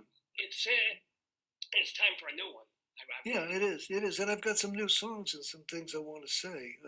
By the way, I do want to tell people that you can buy the CD. What was the name of it? It was called From the Village to the Canyon: A Folk Singer's Journey. From the Village to the Canyon, a folk singer's journey, which you can get from artpodell.com. That's 2 L's in there. Artpodell.com. Or you could just put the title up. I don't know, that website's having some trouble these days. Or you can just write to me, art@artpodell.com, and I can tell you how to get it. Tell me how to get it. Now, I don't mind. Also have the book. Did you finish a memoir? Did you publish it, or is it just online? No, I don't have a memoir. What I did was I wrote a series of remembrances, and I'm going to collect them all. I mean, if the good Lord gives me enough time to do all this stuff, Yes, yes. I'd like to collect it all. There's a wonderful, wonderful online magazine called Folkworks, run by Stephen Leader Shapiro, and it's got a readership of close to 400,000 people. But they deal with every aspect of folk music, and it's folkworks.org. And I have a column there where I've got a lot of really interesting remembrances from the New Christy Minstrels, some very funny events that took place, things that are just. Okay, can you tell one? Because I love funny. So share something funny if you. Let's see. One. Well. Okay. There's one thing which is not. It's not a musical thing. It's Barry McGuire and I used to. Barry after Roger went on the road with Bobby Darin, Barry McGuire moved into the house that I was in Laurel Canyon, and that's when we got into the minstrels together. When we started doing it, we started making a little money, and Barry bought himself an MG. Car, the MG car. Yeah. And this has nothing to do with music, but Barry and I were driving the MG one day on Mulholland Drive, one of the streets near Mulholland Drive, and we looked down the hill. Now, Mulholland Drive is up on the top of a crest of a mountain range, basically, overlooking the city of Los Angeles. And they were doing some construction down the hill. And I said, I wonder where that street goes, where that construction is, because it connects to a street. So Barry said, well, do you think if we get in our car, we could drive down this hill? And I don't know if I should be telling this story, Well, I know you're listening, but LA Highway Patrol may be listening. This is Barry McGuire. This is someone you know. And someone I know. This friend of his. He said, you think we could drive down this hill and see what's there? So we did it, and Lord knows it emptied out on a street right behind the Troubadour. So that became our way to go to the Troubadour. But we'd have people at our house visiting us, and we'd say, well, it's time to go to the Troubadour. Let's go to the Troubadour. I said, we'll race you there. And they'd all say, well, you couldn't race us. We had a little MG. It wasn't a fast car, And I remember one of the guys from the Kingston Trio was there with his Ferrari. And I said, we'll race you to the Troubadour. He said, okay, you asked for it. And your little MG, magically, yeah. And somehow or other, I mean, they got to when they pulled up at the Troubadour, Barry and I were sitting at the bar having a beer. Excellent. Now, these kinds of stories and things, and also you're being part of that whole folk scene back in the day. Do you tell these kinds of stories when you also play music? Because you have a monthly radio program that you do for KPFK 90.7 in LA. That you're still doing, I assume. Are you still on the air doing this? Yeah, we do. On KPFK, we have 4 hosts. And each host we rotate. I do the 3rd Saturday of every month, and I do my own show. I do feature a lot of folk music. I take different themes. I do different themes for the show. Every one of our hosts of Roots Music and Beyond has a unique personality and a unique selection of music. Some of these guys are just amazing.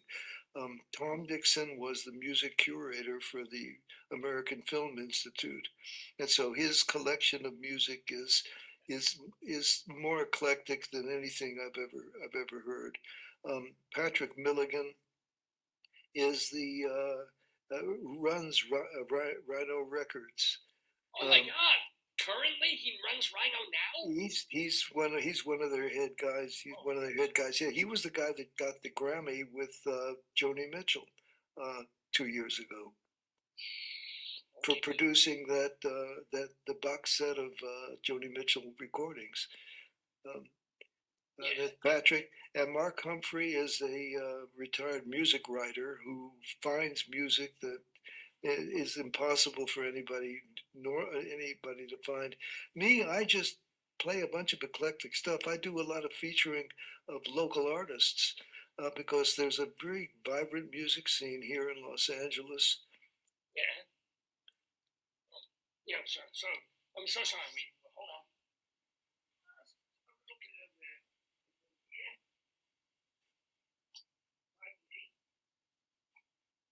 Yeah.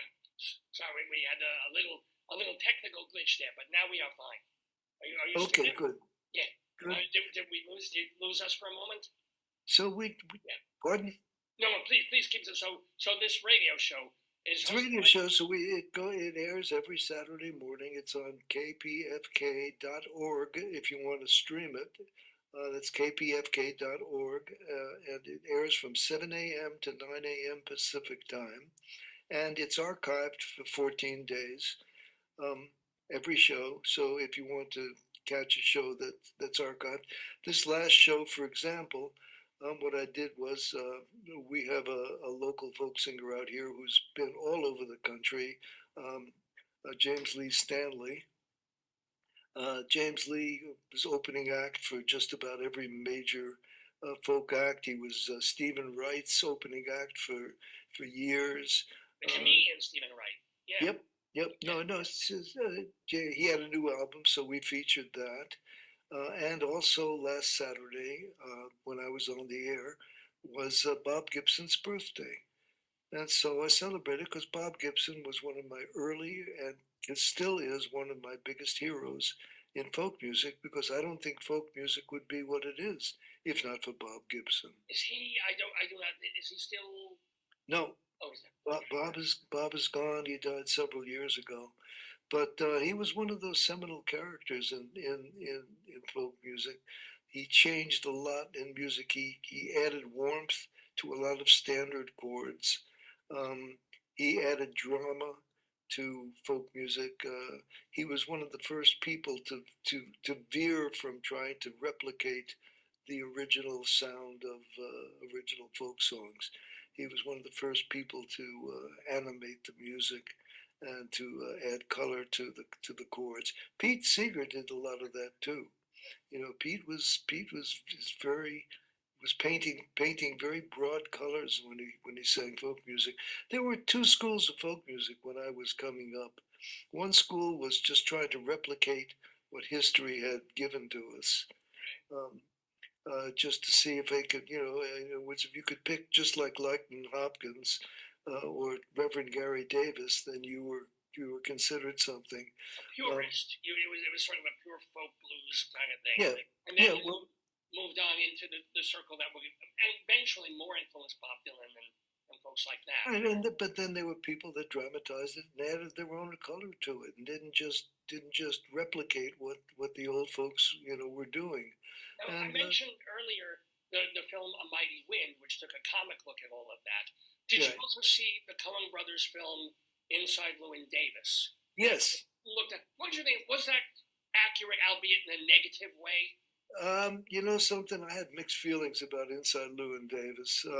First of all, because it was a very accurate picture of one side of the village, but it didn't give the other side. It didn't give the enthusiasm and the love for it. What it really showed was the dichotomy, and it's a dichotomy that I got caught in. I don't want to sound like this is a college class or anything, but there were folk singers in the village. You could go to the Cafe Wa. You could hear Peter Yarrow sing the whole Lomax collection and bring it to life.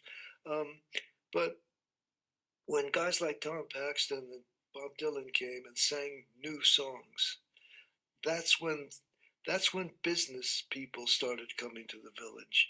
That's when the Albert Grossmans and the George Weens, That's when those people came in because they were copyrights, and copyrights were worth money.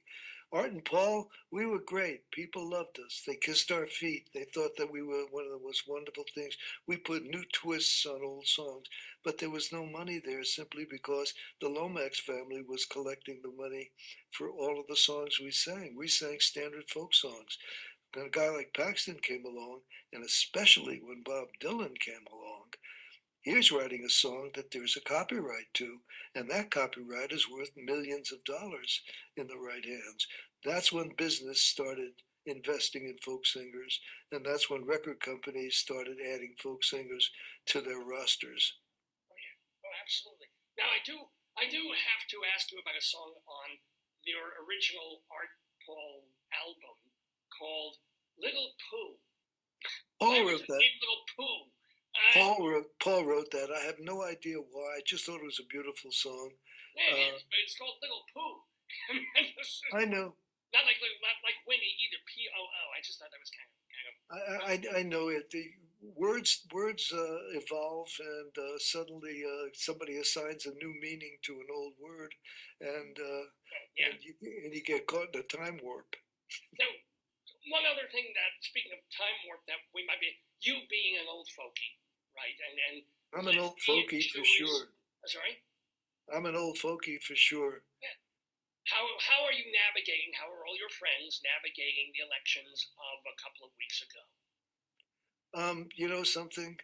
I just try to stay as far away from conversation now because conversation now about elections are so toxic. Unfortunately, we don't have an open and friendly forum to do it, and I just find that somehow or other somebody's going to get very offended, and I don't think I have the skill to be able to navigate that without all of a sudden feeling, oh, you know, maybe I shouldn't have said that or I shouldn't have done that. Um, uh, you know, you walk into situations and you don't know what pool you're in. Sometimes you walk into a pool where everybody is all of the same mindset, and it's assumed that everybody there is under that mindset, and that's a horrible feeling for somebody who isn't. All of a sudden, everybody in the room is agreeing, and there's one person who is one of your best friends, sitting in the corner and just kind of staring at his shoes, and you know all of a sudden that this person doesn't want to express himself. So I think we need to wait a little while and let our good old American government chew things up a little bit and digest things up a little bit, and we usually end up coming out okay at the other end. Well, we have certainly come out okay towards the very end of this wonderful interview with Art Podell. Excuse me, I'm going to direct you to Art Podell's website again. It's it does work. Last I checked, the website was working. Yeah, I apologize for that. I have another website called Art Podell's other site. That's great. Or Art other Podell's website. So Yeah, if one doesn't work, yeah, and I'm putting some of my writings on there. There are really some funny things that I wrote that happened. I tell you, I'm so grateful for having been a part of it. Things happen. Before I let you go, because I do have one other. You spent, we talk so much about like 1950s, 40s, even 50s, 60s. You sold cars for 30 years. Not only that. When something when the drug era hit and when rock music started to turn sour, I left the music business. I was working for A&M Records at the time. I was working as a professional manager. I had some wonderful experiences with people like Paul Williams and Biff Rose, and some wonderful experiences. But it was time for me to just get away from it all because it was starting to get druggy. Drugs were coming in and taking over.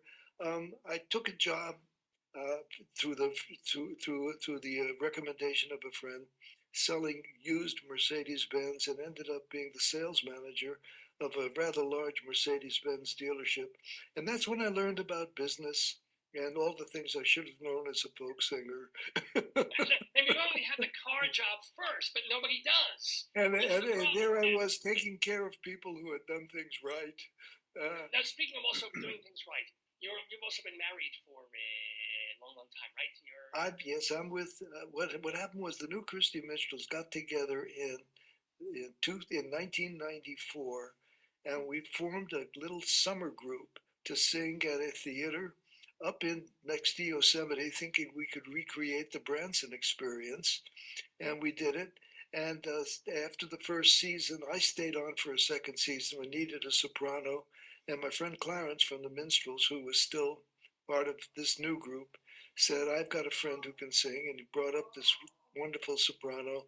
This was in '94, Judy, and I fell in love immediately, and Judy and I are still together. And she's in the other room right now waiting for me to come out. Oh, well. Well, we won't keep you from lovely Judy, but we have such a wonderful time talking with Art Podell. It remains for me to first of all wish you continued good Gahalavai, good health, good songs, good music, good Thank you. radio show on KPFK in LA, which you can stream at their website.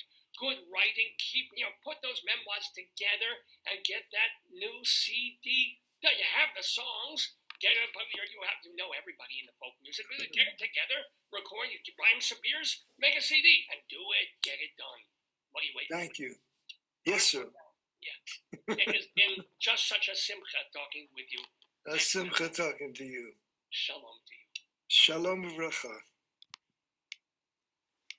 Art Podell, my friends, there on Dave's Gone By for this Saturday, November 23rd, 2024. So, yeah, talk about great conversation, talk about great stories and great history. That's what we do every week here in the Daverhood. For more about the show, visit davesgoneby.com. You can also find our YouTube channel, which basically has the same stuff. You can find us on archive.org. We have a channel there, which basically has the same stuff. You can find our stuff on castbox.fm, which basically has the same stuff, only audio only.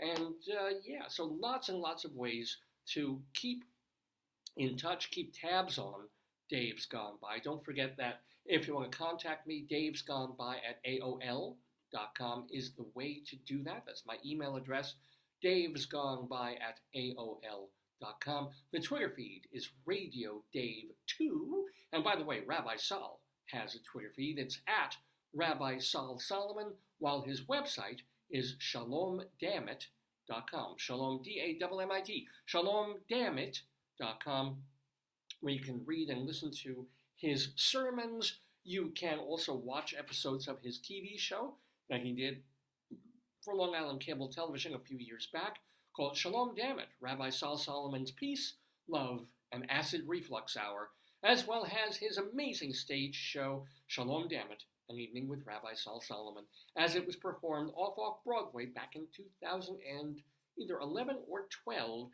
The whole show is watchable at shalomdammit.com. So all of that information about this very program that we do for you. So we still have some stuff to do on this episode of the show. We've got our Colorado Limerick of the Damned to do for a place called Baxter, Colorado. So I've got a poem about Baxter, plus Bunion Watch coming up. I don't think, even though I talked about it, I don't think we will have my old phlegm today. Today of all days, every morning I cough up. Yeah, I get it up, and there's a piece of phlegm. I can look at it, I can share it with you, and we can, like lines on my palm. We can look at the phlegm together and go, this is what it means. Oh, you have a long phlegm line. Unfortunately, or fortunately, however you may think about it, I have not had a productive phlegmatic morning. So we will not have my old phlegm, but we will have Bunion Watch, our Colorado Limerick of the Damned, as well as Dave's Big Dictionary. This is, and we set this one up before, because, how did this start? Was it just a goof thing where I thought, hey, we'll pick a random word, and then I will have to talk about that word extemporaneously, just whatever comes into my head. So we're going to do that. We're going to get to our Dave's Big Dictionary segment. Let me get the music for it going. where this week's word is negotiate. Extra, tell all about it. It's Dave's Big Dictionary.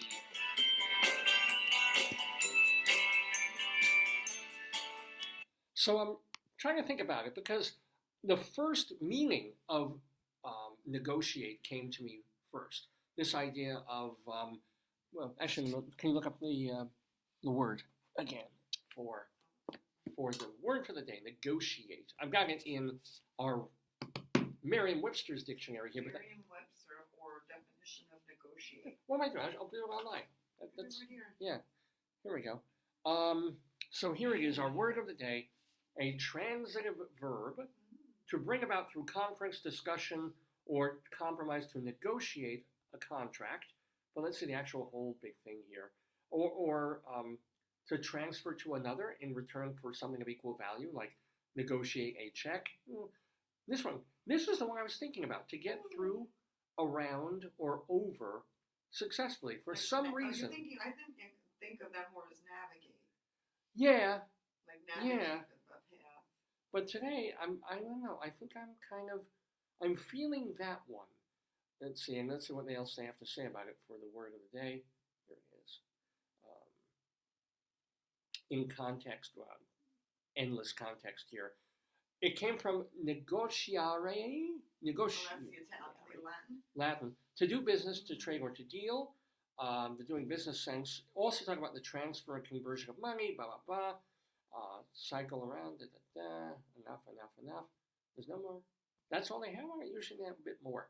So, I want to talk about this because I'm always kind of thinking about this idea of the little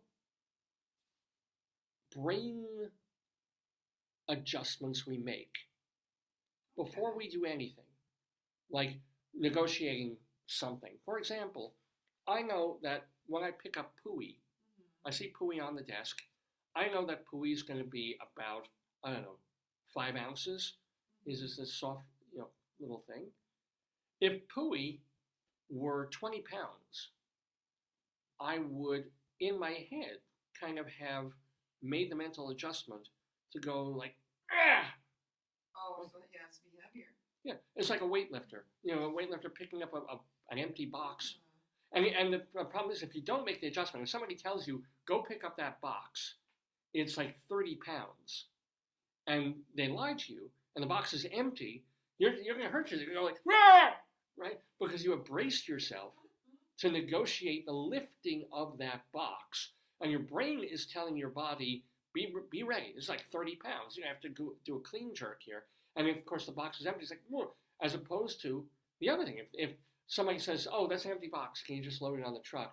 And you go to the box and you try and pick it up, and suddenly it's 100 pounds, you will again rip your spine in half because you haven't told your body what to do. And this always fascinates me. That's not negotiate. Negotiate would be like, that would be planning. Negotiate would be like, you have a car that's like, 5 foot wide. Yeah. And then you see that you can barely make it past another car. And that would be what how do I work this? this? More navigate. Yeah. Well, but it's sort of you are sort of negotiating. It's like there's this much curb, there's this much me, and there's this thing. How do I can't just do it naturally. I can't just make this turn as I normally would. I have to negotiate all the elements. What? I'm going to ask my phone. What's the difference? Yeah, it does. What's the difference between negotiate and navigate? Both words can be both. Can you read it? Yeah, sure. It's the AI one. Yeah.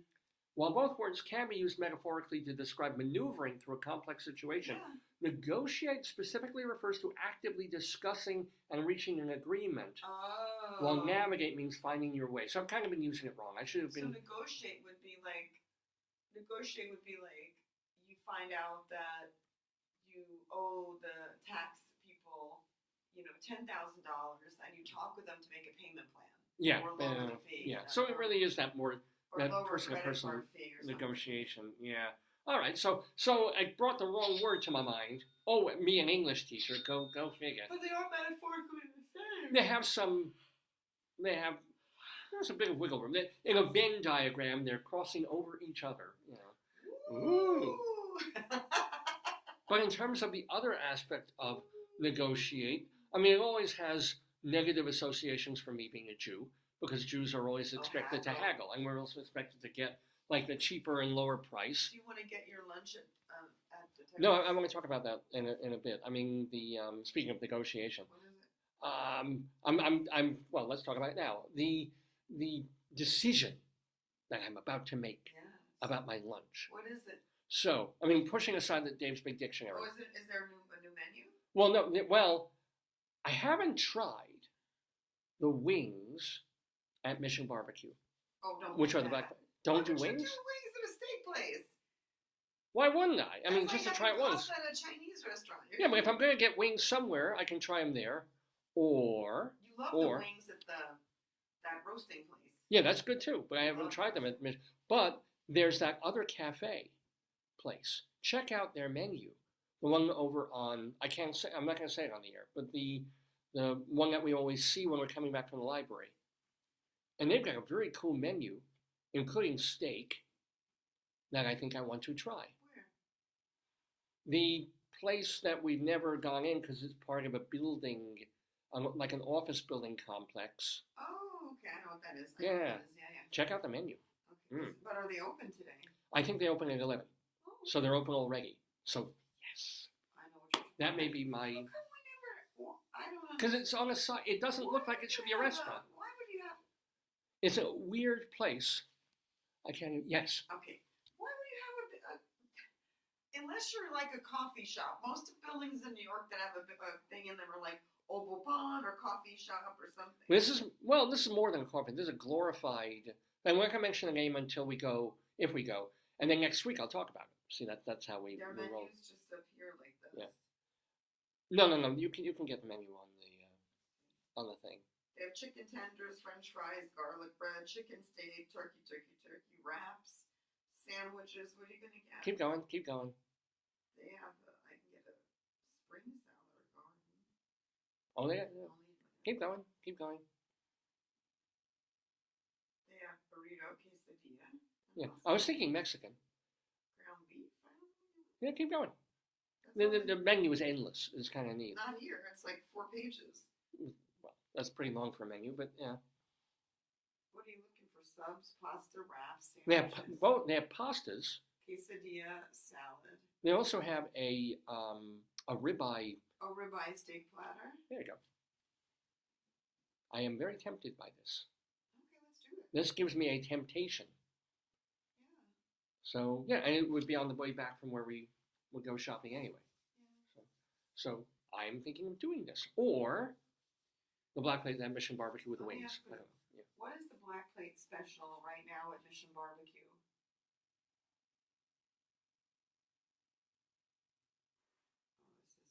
You know, sometimes the AI just says these are all the ones they've. Yeah, they make it very difficult to find, but it seems to still be for a couple of days. It's on the Facebook. I gotta go Okay. there. I'll figure it out, honey. I'm sorry. It seems to be still the wings, which I haven't. Maybe you could negotiate to get chicken wings. As the Black There you go. There you go. I'm not sure if it's wings or drumsticks, but they look kind of juicy and big. They look good, so I'm tempted. They always push the salmon. They have the brisket. Yeah, they got brisket, and they'll probably have meat next week, again, maybe for Thanksgiving. Oh, this is what you saw. Is that what you saw? That's what I saw. Look at it. Look. Oh, I'll show it. Yeah, I can't reach it. That's why This is getting my puckle For hard. Super Look at Bowl, these. For Super Bowl, yeah. Yeah. That's unusual. They say they're. Let me see what the difference is because I don't know. It says last call for our specials. A few more days left. Jumbo extra. You should get it because the wings are bigger. Yeah, so it's probably like a chicken leg. They look like legs to me. Yeah, they look yummy. So I don't know if I want to do that or the other place. Mouth washing mashed potatoes. Mouth washing. Ugh. I would do that after I eat that. Mouth-washing. I'm tired. But yeah, they have mashed. They have what? They have mouth washing what? Say potato if you're in. You are my first man. Say potato if you're in. Anyway, so I think we sort of weirdly, in an offhanded way, covered. I incorrectly covered it at first, but then you used it very, very well in terms of negotiate a better deal or a different deal, or just negotiate. Look, go to Mission Barbecue and say, look, I know you're changing to another black plate special in a couple of days. It's probably a prime rib or a ribeye. Just bring me one out now.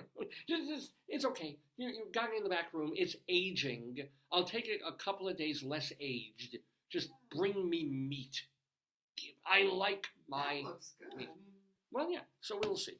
Anyway, so that. Normally they say black plate. Let me look up. Yeah, it's very ambiguous. Probably because in the middle of changing it, they'll probably Yeah. for I bet you the that's holiday why week they're they'll not- change they it. have they're putting all the turkey stuff for Thanksgiving. So anyway, it's about 20 after 11 Eastern time in the Daverhood. You're watching the Dave's Gone By show. We have a burp there. You know what it's time for. Now, as cute as I've been looking today, and I know I'm an ugly fuck. I know that, but I think I'm looking pretty good today. So, You're a handsome man. but you know what you really like about me? Not so much my face, certainly not my body. But I do have a rather remarkable set of bunions. So, ladies and gentlemen, it is Why time. don't you ask the wheel if you should show them? Shall I do bunion watch on this episode of the Dave's Gone By show? And the answer is, ask me tomorrow.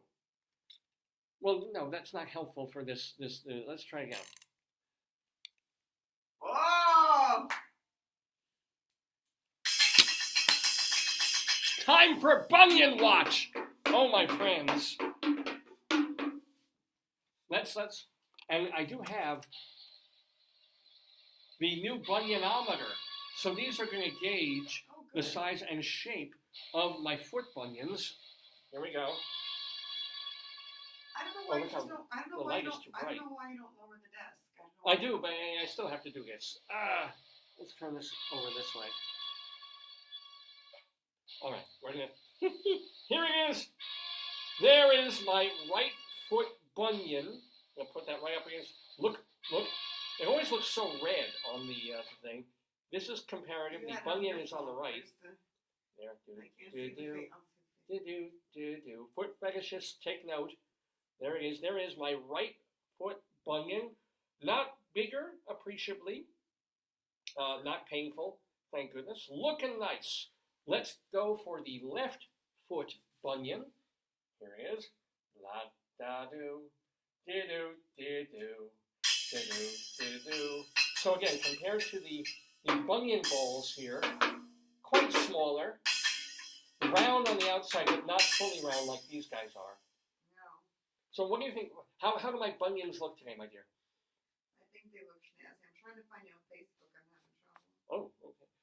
I gotta see. I want to see what your bunions look like on screen. Well, I think I would say this is a very successful bunion watch I today can't because see they look live good. Because I'm not your friend. I don't think. Oh, you don't have to be a friend to watch the show live. You have to be on Facebook with an I'm account. on Facebook. Yeah, but I think you don't have to be a friend to watch the show. You shouldn't. I'm guessing not. Anyway, so we have done Bunion Watch, my friends. It is a beautiful thing. I apologize, we did not do my old Phlegm. I was not able to produce Phlegm to make this happen, but keep watching the show week after week, and eventually I will share the catarrh that comes up from my lungs as an older Jewish man. Anyway, we still have our Colorado Limerick of the damned to do, plus we have our Friends of the Daverhood, and I think we should get to that. Because Friends of the Daverhood, we are so proud of the fact that we have. Yeah, but when I shared stuff from your account, look what it says. It says that it won't share among a small group of friends. See? Well, I don't know. I don't know. I don't know, Bubby. I mean, they put all this stuff in place to stop bots and spamming and so forth. I don't know. What did you say? I didn't say anything. Say potato if you're real. Yeah, the potato song. So, let's talk about the Friends of the Daverhood because we have a brand new one. You were just watching, not that long ago, Art Podell, who is now our friend. This means he's been on the show. He's been interviewed by me or Rabbi Sal Solomon, and therefore we consider him a friend, we consider him family, and we'll keep tabs on him and let you know what he's up to. So go to artpodell.com or Art Podell's other site that may be working, he says, better than artpodell.com. You want to get his CD, you can find the old Art and Paul album that we were talking about. It's been posted on YouTube, so you can hear some of the songs and what Art and Paul really sounded like before that other Art and Paul kind of stole their thunder. So all of that available on YouTube and on Art Podell's website. Do check that out. And what else did I want to push of his? Oh, his radio show on KPFK 90.7 in Los Angeles. If you go to KPFK's website, you can listen to the Roots radio show on which he does his show once a month. Every week they alternate, as he said, different people doing folk music. Sounds great. Okay, plus I gave you the creds of Rabbi Sal Solomon. ShalomDammit.com is his website. But what about folks who've been on this show, not this week, but last week or the week before that, or the week before that, our friends of the Daverhood?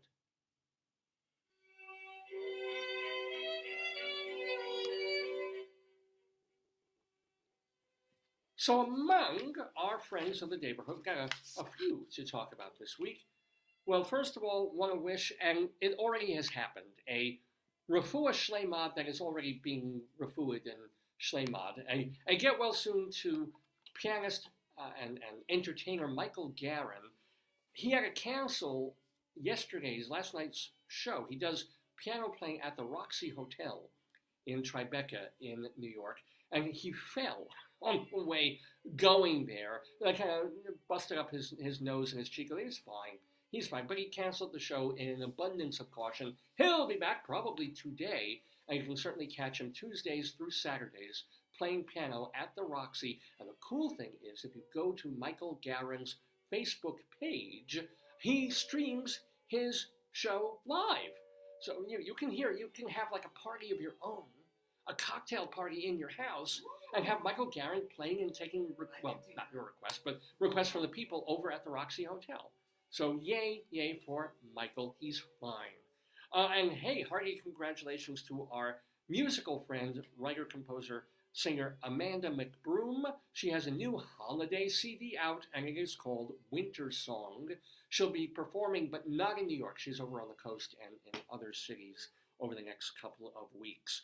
I want to give a shout out and let you know that you have one more, maybe two more opportunities today if there's a matinee. But this is the last day of a show called The Z Team off Broadway at Theater Row, and my cousin Scott Aronow has done the set design for it. So yay, my cousin Scott. Want to let you know that Albert Bergeret is conducting the Gilbert and Sullivan operetta Rudigor as part of the New York Gilbert and Sullivan Players at Symphony Space. They've been doing this for a couple of decades now, and they've done some wonderful shows. So yeah, they always have to do Mikado and Pirates of Penzance, and they really want to do some other stuff. So yeah, catch them with the rarely performed Rudigor that is happening just this weekend, today and tomorrow. John Pielmeyer, our beloved playwright friend, he is acting in his own one-man play. It's called Courage. It's got 2 more days, today and tomorrow. That is at Centenary Stage in Hackettstown, New Jersey. Go see it. And Ruben Santiago Hudson, our director friend, our actor friend too, is directing The Other Americans at Arena Stage in Washington, D.C. John Leguizamo is in it, so it's definitely a show to watch out for. But you have only 2 more days this weekend to catch it. And then another show that is going to be running just till this, because everything closed before Thanksgiving. Your Name Means Dream, and that is at New Jersey Repertory in Long Branch, New Jersey. Jose Rivera is his play being done, and it features our kind of friend, Sarah Kobiak, because she played a part in my play, Restoration Playhouse, when that was performed. I think it was by Red Bull Theater Company. That's where I also met Jose Rivera too. So yay to Jose Rivera and Sarah Kobiak. The show is Your Name Means Dream. Marilyn May, by request, at 54 Below. So check the days, check her schedule. It's happening from now through the 25th, which is Monday. Want to remind you that, oh boy, this Thursday, they are having a tribute to our late friend of the Daverhood, Neil Innes. Neil Innes, I guess you could call him maybe the fifth or sixth Python, also a very talented singer-songwriter in his own right and member of the Bonzo Dog Band. That Neil Innes, he passed a couple of years ago, but they're doing this, check this out, at the O2 Arena in London, this massive concert tribute with people like Michael Palin, Wow. Terry Gilliam, The Ruttles, which I guess features Eric Idle, Emo Phillips, and Yo La Tengo. Oh my So, God. What a cool group, huh? What So, an assembly, yeah. yeah, but I think, isn't the O2 Arena massive? That's where Python It seems, played. Yeah, and, yeah. Well, maybe they're going to fill it. You Yeah. know, hope springs eternal. So yay for Neil, because I did get to see Neil when he was playing at B.B. King's Supper Club. Guess it was more than a decade ago, and was very happy to catch that. And very proud that Neil Innes was a guest in the Daverhood all those years ago. Amy Mann is playing with Ted Leo at City Winery in New York. That is happening Friday through next weekend. And then Welcome to the Big Dipper, a show with Robert Cuccioli at the York Theater Company that is playing now through November 29th, playing now through December 1st. Oh, honey, guess what? You want to see a baby porcupine? I do. He's no, what, oh God, what was his name? He's no, not Tegu. Dang? He's no Mudang. He's I no don't know what Mudang. Tegu is. I don't know what a Tegu is. Tegun! Oh, no, Oh, but yeah, please, can you make a noise or something? I need noise. We have an alert! We have an...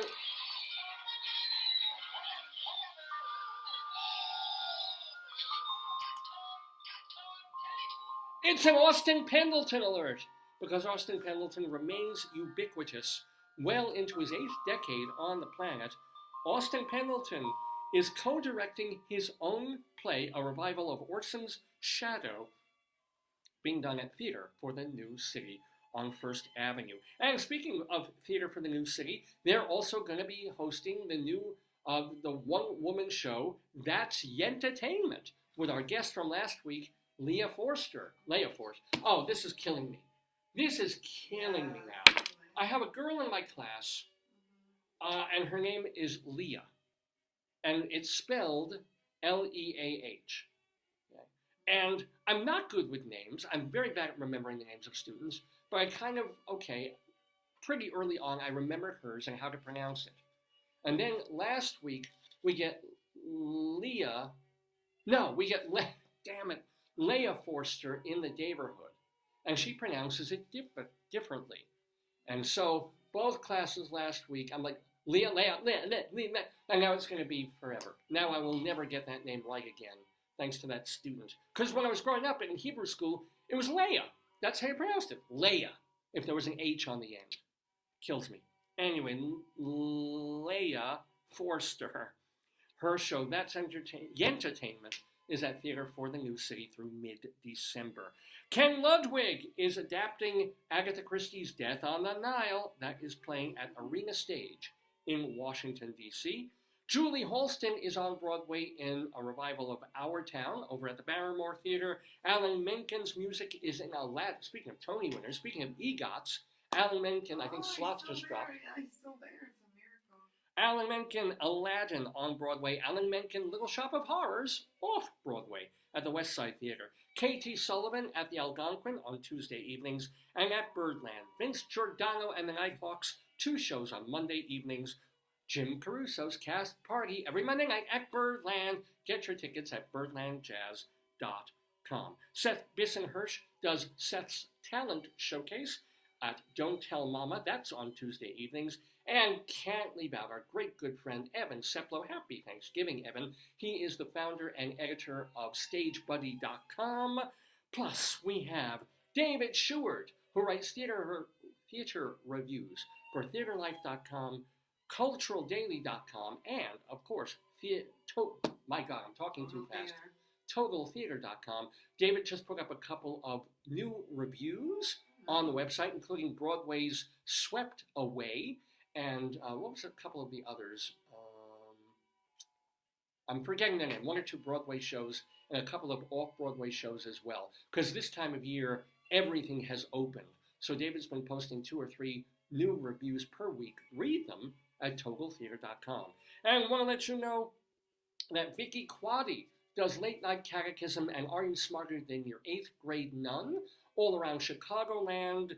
And Leslie Hope Ann Blake and Charlie Gross co-host Two on the Aisle, a show of theater reviews. Find them on YouTube and Manhattan Neighborhood Network. And I would tell you to read Phil Mushnick in the New York Post. We had him on, oh my God, almost 2 decades ago, because I loved reading his column in the New York Post, where he talks about sports, and not just, sports reporting, but just saying how awful sports have become, and sports media, and how terrible broadcasting is, and he's terrific. I love reading him.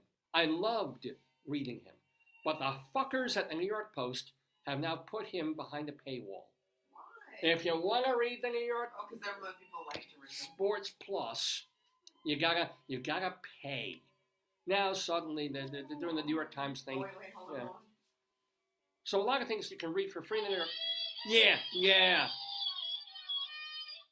Yeah. Small violin. David, you're too cute to be angry. Thank you. I've been reading Bill Mushnick for 20 years, and he's worth paying to read. But I'm not gonna pay. I'm already paying for the Greeley Tribune to get their cop Why logs. don't you ask the Greeley Tribune to pick him up in AP? Can't they pick him up from Associated Press and put him in the Trib? You mean Mushnick? Yeah. Well, Mushnick's not associated. He's New York Post. Oh, because I was going to say. Yeah. No, he is Post they only. picked him up for you, honey. This is just irritating. So I may never read Phil Mushnick again. But you can if you want to pay and get the New York Post or their Sports Plus package or Post Plus, whatever the fuck they call it. See, inflation does hurt, ladies and gentlemen. It hurts a lot. And those are the friends of the Daverhood.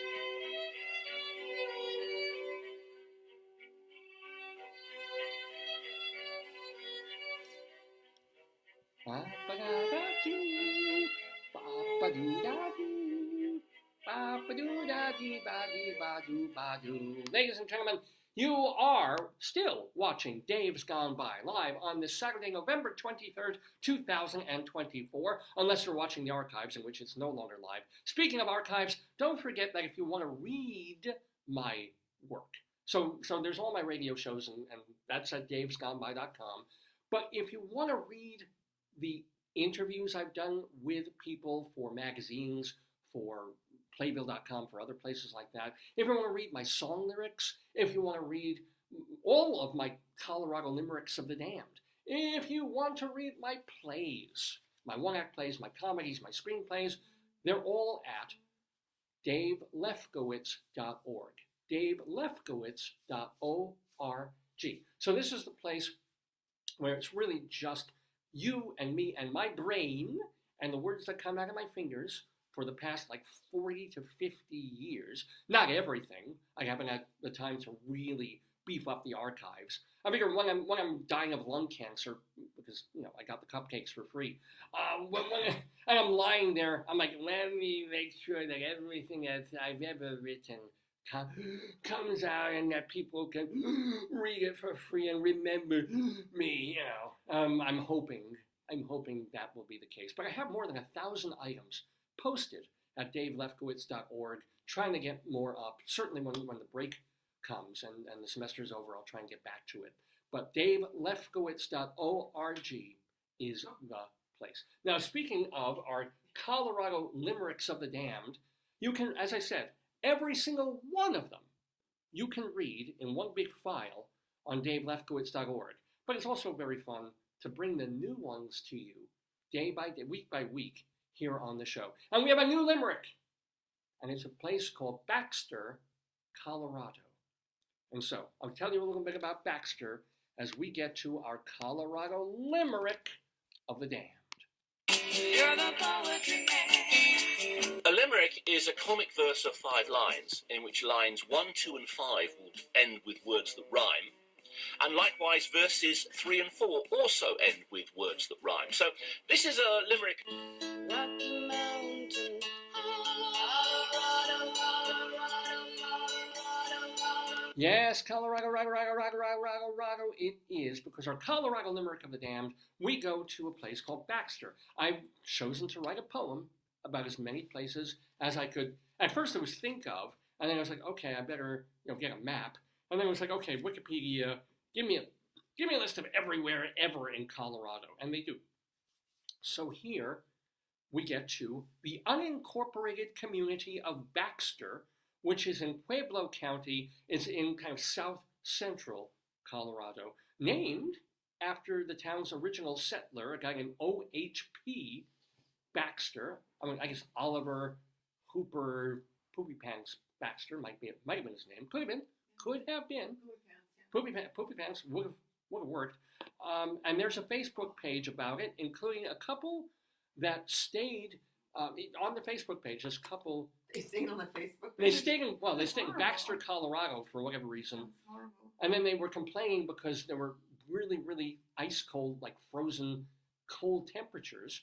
And I looked up, and Baxter isn't that high elevated. What happened was they were just there during a bad cold front through the Northwest. It could happen to you. Or the Midwest. So, yeah, everybody else was complaining about temperatures in Florida. So they just picked a rough time to go.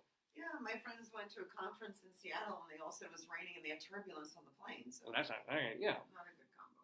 So, but I've never been to even though we lived in Colorado, I was never in the south part of the state, never seen Baxter, Colorado. But I feel like I can go there now in a literary way, in a poetic, versified way. Baxter. But where's the triangle? Oh, where is the triangle? I need it. It was with the poo. Oh, we bought a triangle this week. Where's the, okay, I need it. Hold on. I'm Oh, going to use it for your new show. this is important. Okay, I'm going to use it for your. We bought a I can't musical hold it on. triangle. Okay. Let me just practice it because I need to practice it. Here we go. Ow. Ow. Okay. Not bad. No, try again. Dinner. Yeah. I don't think it would pass muster at the New York Philharmonic. Should I use this side? It's not doing a great tone there. Yeah, what? Okay, Very hold on. clanky. Very clanky. Okay. Wait, put the rope on on an angle. Can you do that? Oh, I see. There we go. That's there. That's some ringing. Okay, Okay. Are you ready? This For- is vibrating like hell. That's what she said. Okay. Our Colorado Limerick of the Damned. Baxter. Oh, you can use that for that. Okay, I'm ready. Baxter, Colorado. Oh, and get your kids out of the room. Intrigued by a black girl in Baxter, I yearned to find out what her facts were. Would this foxy chick go down on my dick? I needed to know, so I axed her.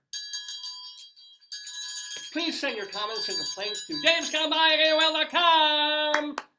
I try and read everything that you send in, whether I can answer it or not. But davesgoneby@AOL.com. Or feel free to message me or post on our Facebook page. So, yeah. Remember also that our Twitter feed is Radio Dave 2, and we have an Instagram page, which I think is david.lefkowitz, but I'm not 100% sure. I can probably get it up and figure it out. Let me tell you, what is our Instagram page? I post there every week. Don't you know your handle? I don't. It's either David Lefkowitz or David, let's see. It's the first thing that it will go to. And we've got Instagram. Oh, Okay, my home. Here's home. Well, home just says Instagram. That's not very helpful at all. Here we go. It's David.Lefkowitz. Ooh, That is our very Instagram. Classy, very classy. Yeah.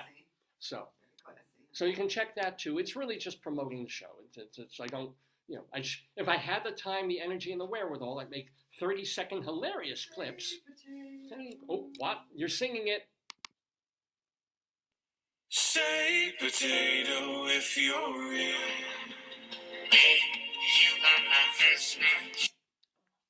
Anywho, so that gives you basically all the information you need to know about this program, week to week, month to month, and now well into our 22nd year on the air. This really is the 968th episode of the show. So before we, I just, What? one of the casualties of bunion watches, I just stubbed not my bunion toe, but like my middle toe. It hurts. I just banged it on the bottom metal rung of the desk. Hurty. What else haven't we? Is there anything we haven't really discussed or brought up? We can't really talk politics until certain situations Look resolve. what's happening with the sloths over there? The sloth, he's coming down. He's doing all right. Look at the two on the bottom. Oh well, they're on the floor. No, already. look at the two that are. Oh, we don't want to talk. I'm not gonna angle about that thing. And happening this week, Thanksgiving.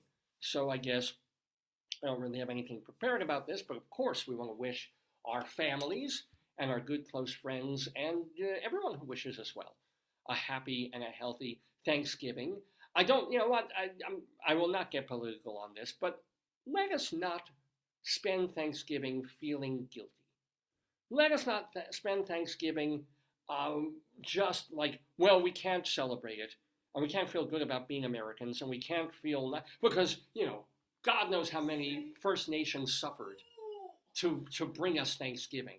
How many dead Indians got smallpox? How many people were pushed off their land, pushed into these reservations, abused? Absolutely true. There isn't anybody who wasn't abused to build this country. There isn't a building built. There isn't a railroad running. There isn't a piece of iron that wasn't wrought by slaves or wood that made a house where we're not standing on the backs of people who suffered terribly at the hands of the non-indigenous settlers and pilgrims and what have you who came here. We're sorry. It sucks. It's 200, 300, 400, 500 years ago, but yet it also has ramifications we know. At the same time, Thanksgiving is like, hey, I'm alive. In, God willing, knock wood, reasonably good health. I can put food on the table. I got a roof over my head. I've got family who love me. I love them, friends. We can be just thankful. Thankful for being able to watch football and the Lions lose. Or maybe win this year. Yeah, we're thankful that I can go to Mission Barbecue, not get the black plate special if I don't want, but I can get the turkey Thanksgiving special with all the fixings. Thankful that we live in a country that has fixins. There's nations in India and Africa where the children don't have fixins. They have flies buzzing around their heads and their kwashiorkor bellies. And fixins for them is like, ooh, this earthworm is extra long. I think I will eat that because that to them is a fixin. It's a Russ Meyer super fixin, as a matter of fact. So, yeah, it's all right to be thankful for what you've got and be thankful for, this country. Be thankful that I can say what I can say on the air. That, to a large extent, we can teach what we can teach the way we want to teach, even if some people feel that will be threatened in the next couple of years, right? Be thankful that, we're in Maryland. It's cold. We had a rainy, nasty day yesterday. It looks chilly outside, but sunny. Looks beautiful. Beautiful day. We're going to have some lovely weather, right? Although there's a storm coming up for Thanksgiving Day. I'm Jewish. I'm going to find the negative side too. But you know what? I'm thankful that I can be Jewish in America and be Jewish in America in a way that I couldn't be Jewish in most other countries in the whole wide world, right? Then, what are you thankful for, my dear? Nothing. Really? Not a pleasant thing. Not even cute meat? No. What? Not at all. I'm not thankful for anything. Well, I'm thankful for you. I don't think Of course, what do you mean? You don't think I'm thankful for you? I'm thankful for my beloved wife. Why are you giving me that look? Jeepers cream. I'm thankful for potato. you are. Oh, there's a carrot recall. Oh, and it's one of those that we eat, but we would have eaten them already. Right. I would have eaten them, shat them out, got diarrhea. You don't eat carrots, David. No, these are the carrots that I put in my crock pot thing Oh, for. okay, good. They're not the ones you eat for. Good. Yeah, Oh, it's that bunny one. the bunny love. Yeah, they were good. They didn't give me, didn't give me tetanus or E. coli or herpes. Well, they might have given me herpes. I don't know yet. It hasn't manifested. There's a carrot recall of the bunny love carrot things. I'm grateful that if I did purchase those bunny love carrots and ate them, they didn't kill me. I'm grateful the recall does not affect me. You're just out of your head rambling. Yes, well, it's almost, we're 10 to 12. It's almost time to wrap up the program. I'm stretching a little bit to go the full 3 hours, but we don't have to. But really, really, can be thankful for something.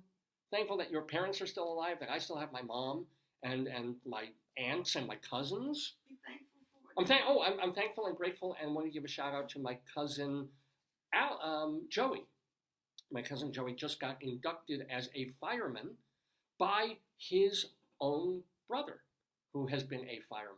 And it's been a family of fire people. So congratulations to Joey O'Brien and to his very, very proud brother Alex, and to my aunt Esther, and to her daughter, of course, and Deborah and Bobby O'Brien, who have been on this, almost all of them have been on this program. So I'm proud and happy about that, and grateful for that. What else am I grateful for? I'm grateful for the size and non-hurty condition of my bunions. God, David. I'm grateful in a way. I'm a little disappointed I couldn't cough up phlegm for you, but I'm grateful that I didn't have phlegm today. Yeah. I have it most days thanks to whatever long COVID or whatever cold I had weeks ago. Today I did not have phlegm. Yes. Yes. Oh my goodness! What else am I grateful? I think I've extended this quite a bit, haven't I? Okay. Anywho, this has been Dave's Gone By. This has been our 968th episode of the program. We've been calling it PODECAST in honor of our brand new friend of the Daverhood, Art Podell. Do check out his website again, Art Podell with 2 L's, 1 D, artpodell.com, and be with us next Saturday, Thanksgiving weekend Saturday. I mean, if it's Black Friday, what is Saturday? Like purplish? Gray Saturday. Probably will be gray weather-wise, but we will be sunny side up. Yeah. If you had any kind of autism, your fixation would Weather. be weather. Weather. Yes. I know, right? Weather is your thing completely. I need to know it. Even if I'm in the house all day, I want to know the weather. And I'm grateful that we live in a time that I can go on like timoniumweather.com or towsonweather.com and be like, find the weather and see what it's going to be. I can see hour by hour forecast, 10-day forecast, and see it. And it tells it, instead of having to wait, you used to have to wait for the 6 o'clock news, remember this, or the 5 o'clock news. Oh, did you hear this? Guess who's retiring? I don't I'm know. all over the place. No, Chuck Scarborough. Good. Very good. I like Sue Simmons more than Oh, she's gone for ages. But yeah, Chuck Scarborough and Sue Simmons used to be the team on NBC News, on Channel 4 local New York news. And Chuck, who's been there for like 40-something years, is finally calling it a day. So I liked him. Everybody liked Chuck Scarborough. So, yeah, weather. I'm grateful to be able to know the weather without having to wait around and sit through the whatever o'clock news, and then they bring the weatherman on for 30 seconds to give a preview of what they're actually going to wait and do until after sports. So you have to wait through the whole 20-minute show to really get the weather, but they get the weatherman on early. It's like, well, there's some weather coming. We'll let you know what it is, and then you're stuck waiting. So I'm grateful that we're sort of beyond those times, that every one of us has access to a Doppler, or the Doppler information. And that perhaps the Doppler 5000 is now a Doppler 8000. Doppler 15,000. There may be a Doppler 27,000 in the offing. Rambling about weather now. I know. Let's put on your big boy pants and go shopping. Let's do it. We, God willing, will see you next Saturday, which will be, I guess, November 29th or 30th.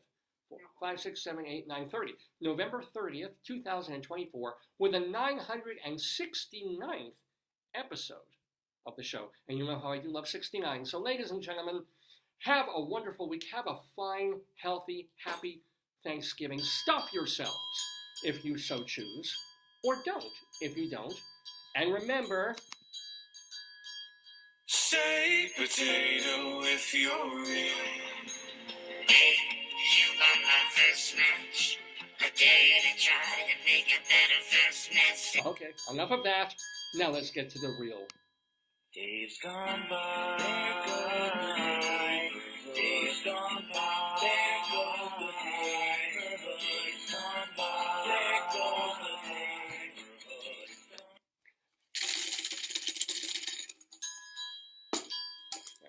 Now I gotta do this again. Say potato if you're real. Hey, you got my first match. I dare you to try to make a better first match. I do want to hear the folk version of that now.